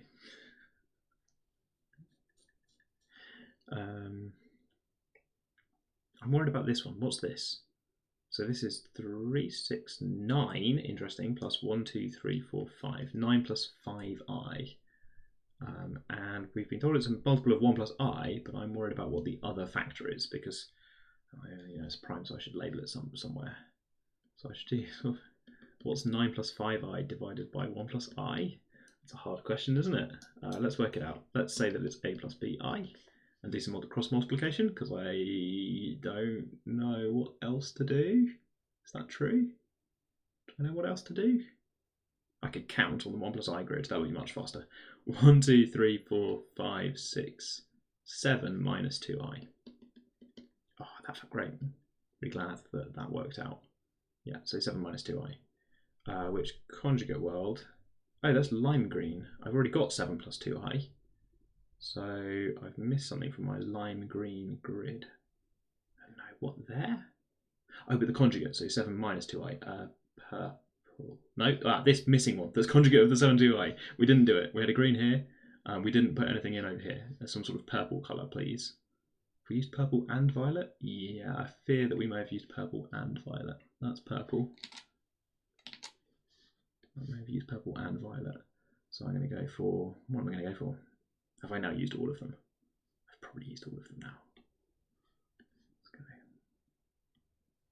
go. Ooh, I have a colour picker. I can do anything. The world is my oyster, hooray! A new shade of purple. Perfect. Chat, I just discovered all of the coloured pens. I'm very happy. I can do very subtle colours of purple. Brilliant, loving it. These are conjugate, they're kind of opposite the lime green points. So reading across the diagonal again. So where this lime green one is, there should be purple down here. Yeah, so I was worried about that point in particular. And now it's matched up. Nice. And those are the only ones I had, because reading this lime green square, the other corner's miles away, that's all fine. So I think the others are Gaussian primes of varying colours. So some sort of colour wheel going on for what's going on there. And yeah, fill in the colours with like weird, nice gradient of colours. But they don't appear anywhere else, I think. That's going to be what the picture looks like. Yep, love it. Let's try and draw the pie charts. Let's be ambitious. About 10 minutes? Let's draw some of the pie charts. Okay, so I'm going to try and draw. Gosh, that's 2 hours of my life I'm not getting back. Maybe 2 hours of yours. Are you going to kill 10 minutes here until the topology class starts? Go for it. Oh, somebody else wanted topology. I wonder if they're still here. Ages ago, somebody came in, just asked if we could do topology, and then left because I don't know any topology. So Jeff, if you want to answer people's topology questions about the topology class that you're about to have in 10 minutes, that might happen. You don't have to. Yeah, it would like to start. Right.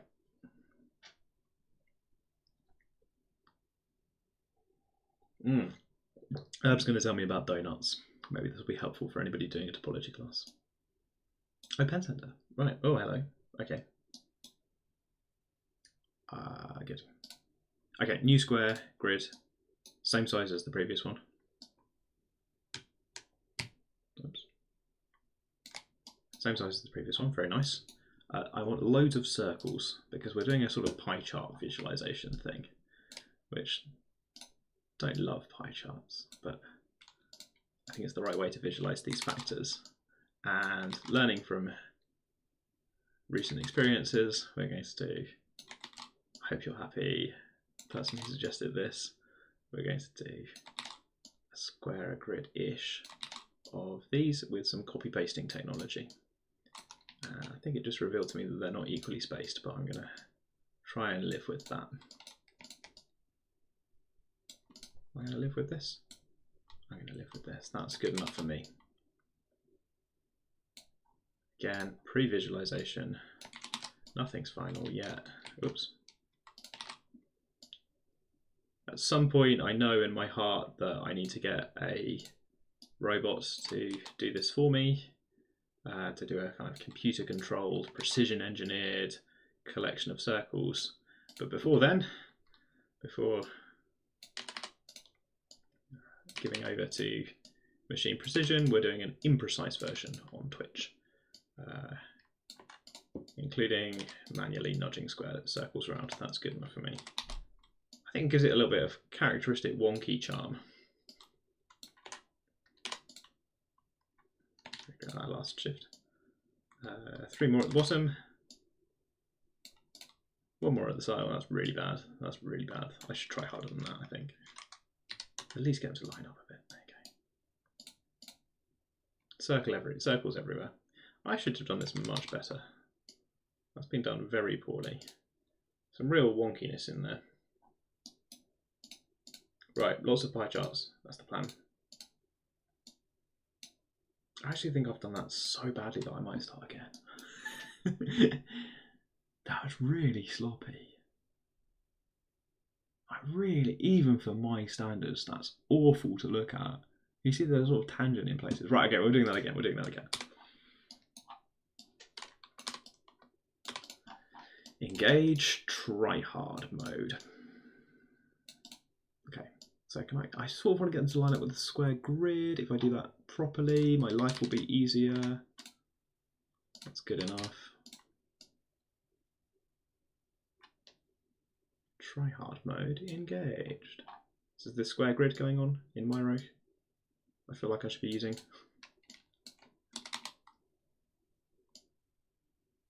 Okay.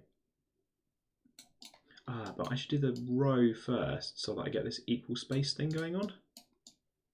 That'll look nicer. There we go. So Miro can help me with this, but not with the square grid. Okay, forget the square grid. Ignore squares. 1, 2, 3, 4, 5, 6, 7, 8, of course. 3 more, please. Going for 11. Right, and now here's the hard bit. I need to make this look vaguely like a square grid by getting that displacement similar to that one.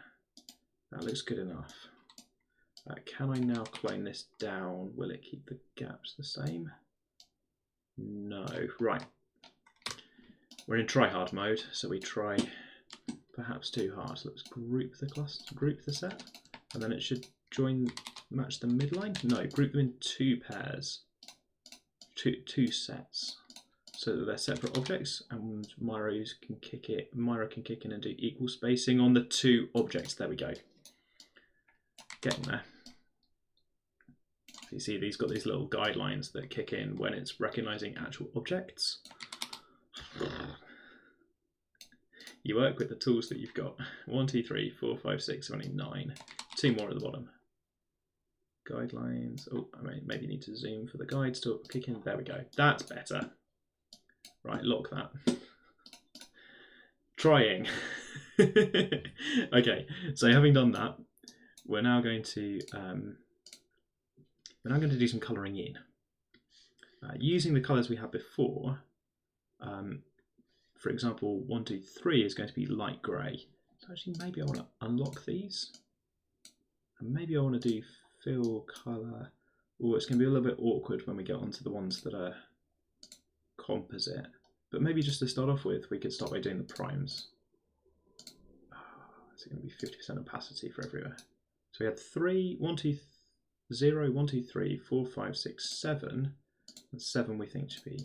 I think grayscale is correct for the reals, and then we've got 1, 2, 3 is also this kind of grey colour. Oops, fill colour. Here we go. This is going to be the nicer version. 4, 5, 6, 7, and these things form grids. So the multiples of 3 lie here and here. No, 6, 9. Look at your picture above. So these ones are also grey. But some of them, so doing the same picture that we've built already, but using our experience from having already built it, we get this nice kind of grid, except for 9 in particular, and multiples of 9, which occur on grid. Oh, that one should be grey as well. For multiples of 9, which are here and top right and there. This one is going to be, because there are 2 factors of 3, I'm going to represent that with a pie chart that has a line down the middle.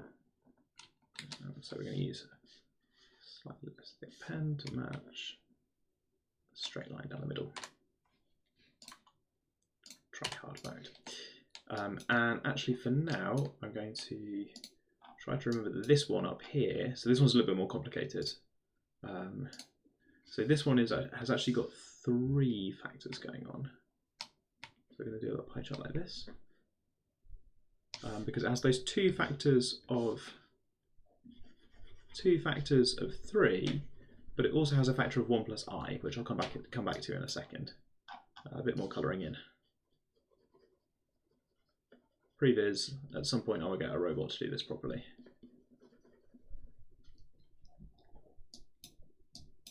Maybe we should get a machine to do this. Yeah, probably a machine will do this at some point. And then we just do the whole process again, but now using pie charts, and everything will be lovely. For example, multiples of 7. There's not very many multiples of 7. Yeah, good. So let's just start to do like the t-shirt. So if people want to see the t-shirt, something like this is what we're trying to build, except this one is for your regular old real primes. So you get to see the visualization of like 32 being made of 2s, 5 of them. Whereas over here, 64 is made of 6 2s, and there are numbers that are made of like some combination of 2s and 3s, and you can see how many. In this world, the operation of squaring means splitting all of the pie chart regions, twice as many of each prime factor, and you can visualize multiples with kind of straight lines in this picture. So multiples of 11 come up in these straight lines, multiples of 2 come up in these vertical lines. The gimmick for us is going to be that things come up in grids.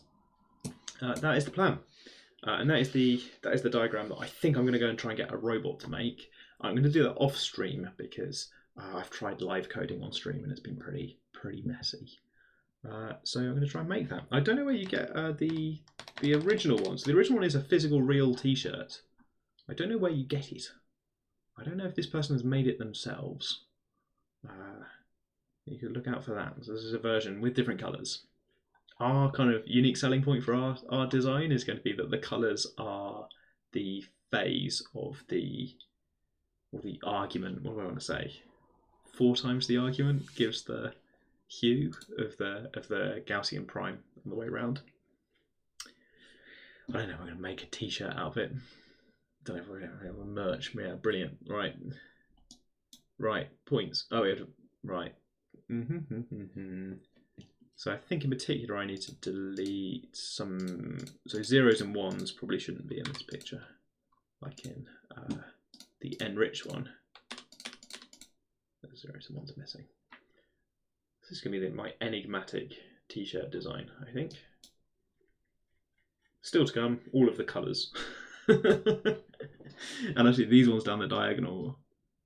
Yeah, so actually lots of these are not just grey, because they're not just 3. They're 3 times something. So lots of these ones that I've hastily coloured in grey will actually be split up pie charts. So lots of work still to go to turn this version with the dots into saying, right, okay, so in that one there you've got 2 red dots and 2 1 plus i's. So in that square you should have a pie chart split in 4 with 2 of the 1 plus I colour and 2 of the red colour. Right, okay. Generation. Okay, Herber's looked for the previous t-shirt and not found it. So if we can find what might be a one-off t-shirt, then maybe we should make that one as well. Should I wear that one? Right, cool. Okay, I'm gonna call it there, I think. Wait, no, I've just got doubled my viewership by talking about t-shirts. Twitch, what do you like? We're going to do like 5 minutes. Oh no, they're gone. They were robots. Robots, excite. They heard me talking about getting a robot to do it. This is it, isn't it? If you mentioned that you're going to get robots to do things, robots can come in and draw this diagram for me so that the grey ones are actually multicoloured for the multiple of 3 that we're looking at. So this is 3 times 2i, 3 times 2 plus I, and 2 plus I was the red one in my picture. So sorry for all the zooming, but this should be 50% 2 plus I coloured. Lovely. I'm the best at colouring in. That is definitely one of my skills. Where 2 plus I is a Gaussian prime. 2 plus I over here. Yeah, maybe I should do that instead of labelling the, instead of doing multiples of 3.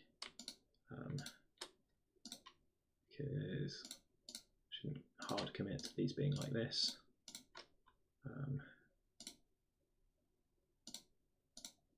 Maybe I should mark in some more primes. Gaussian primes over here. We did blue for that one, and then Gaussian primes out here. We picked yellow for this one, although I kind of regret my yellow. choice of orange, yellow. Yeah, we never used yellow in this picture. There should definitely be some yellow. Right, good. You got points? Right. Points can be redeemed for cups of tea. You have to supply your own cup of tea, but you can redeem the point for time spent drinking tea. It's a complicated system that really made sense occasionally on, only makes sense occasionally on Twitch, but the redemption of reminding me to drink tea seems to be linked to points. Yeah, so we had a cyan one over here somewhere. This lower picture is much larger, which is a bit awkward. Right, good. Yeah, hang on, I should plan my colour scheme. Non-caffeinated tea. I've got decaf Earl Grey in the office, but it is taking me a long time to get through it because, my goodness, you have to be quite committed to drink decaf Earl Grey, I think. So yeah, no recommendations. Sorry. Oh no, wait. Yorkshire tea do a kind of decaf version, which I like, and also a bedtime tea, which is different and it's not a kind of all the time kind of tea. Yeah, so I got Earl Grey for the office and then realised that I don't love Earl Grey, so that was silly. Don't make the same mistakes as me. Choosing my colour scheme, so that should be the kind of pinkish red one, shouldn't it? And then this should be more of a yellowy green. Yeah, so I've got to find the Gaussian primes. I should have done it this way around, really. Find the Gaussian primes, choose the colours first, and then put in the multiples of them, rather than greedily doing all of the multiples of 1 plus I. There's a little green in the middle.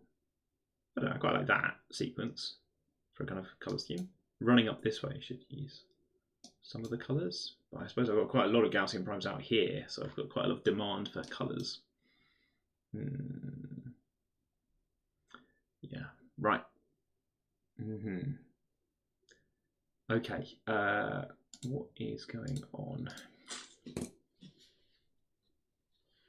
I still want to solve the colour palette mystery of how to get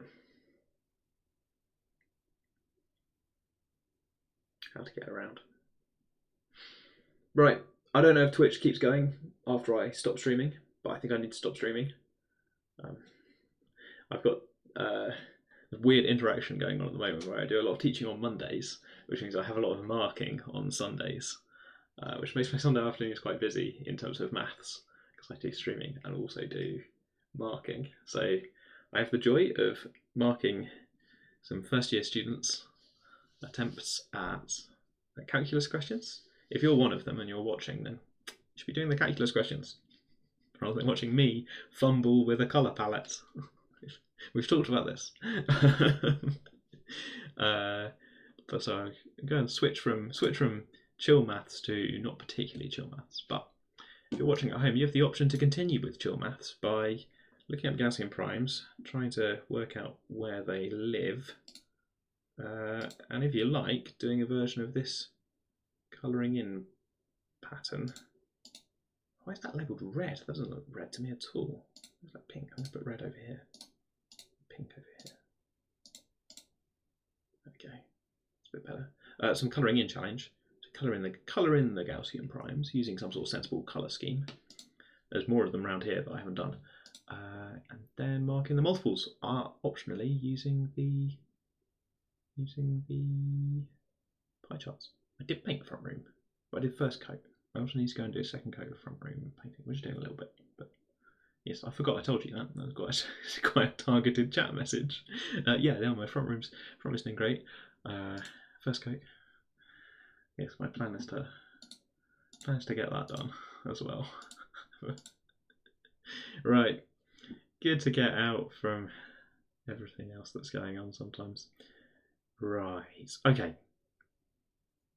It's going to be so rainbow coloured. It's going to be great. It's going to be a bit of a mess, but that's just what the Gaussian primes are like. I'm not sure if people watching kind of appreciate that. Like that, the factorisation of Gaussian primes really are quite complicated, and that partly my dotty picture looks bad because of that, and partly because I'm not good at keeping track of things. Right, I think I'm ending on that note.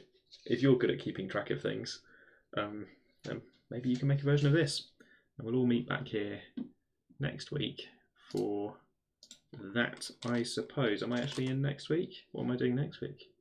Yeah, I'm presuming I'm still be painting the front room next week. One of those things. Good. Box office, as always. Maybe next week back to Hatcher's Topology, but I really felt like I needed a week off from Hatcher's Topology. Transformations of the complex plane replaced by factorizations on the complex plane. I can never get that far away from the complex numbers, can I? So thanks for watching. I'll see you next week for more chill maths. Until then, may all of your maths be chill. Have a good weekend. Bye. I'm stopping the live stream. Phrase that chat taught me I can say at the end to indicate that I'm stopping. Oh, it hasn't really worked. I'm ending the live stream.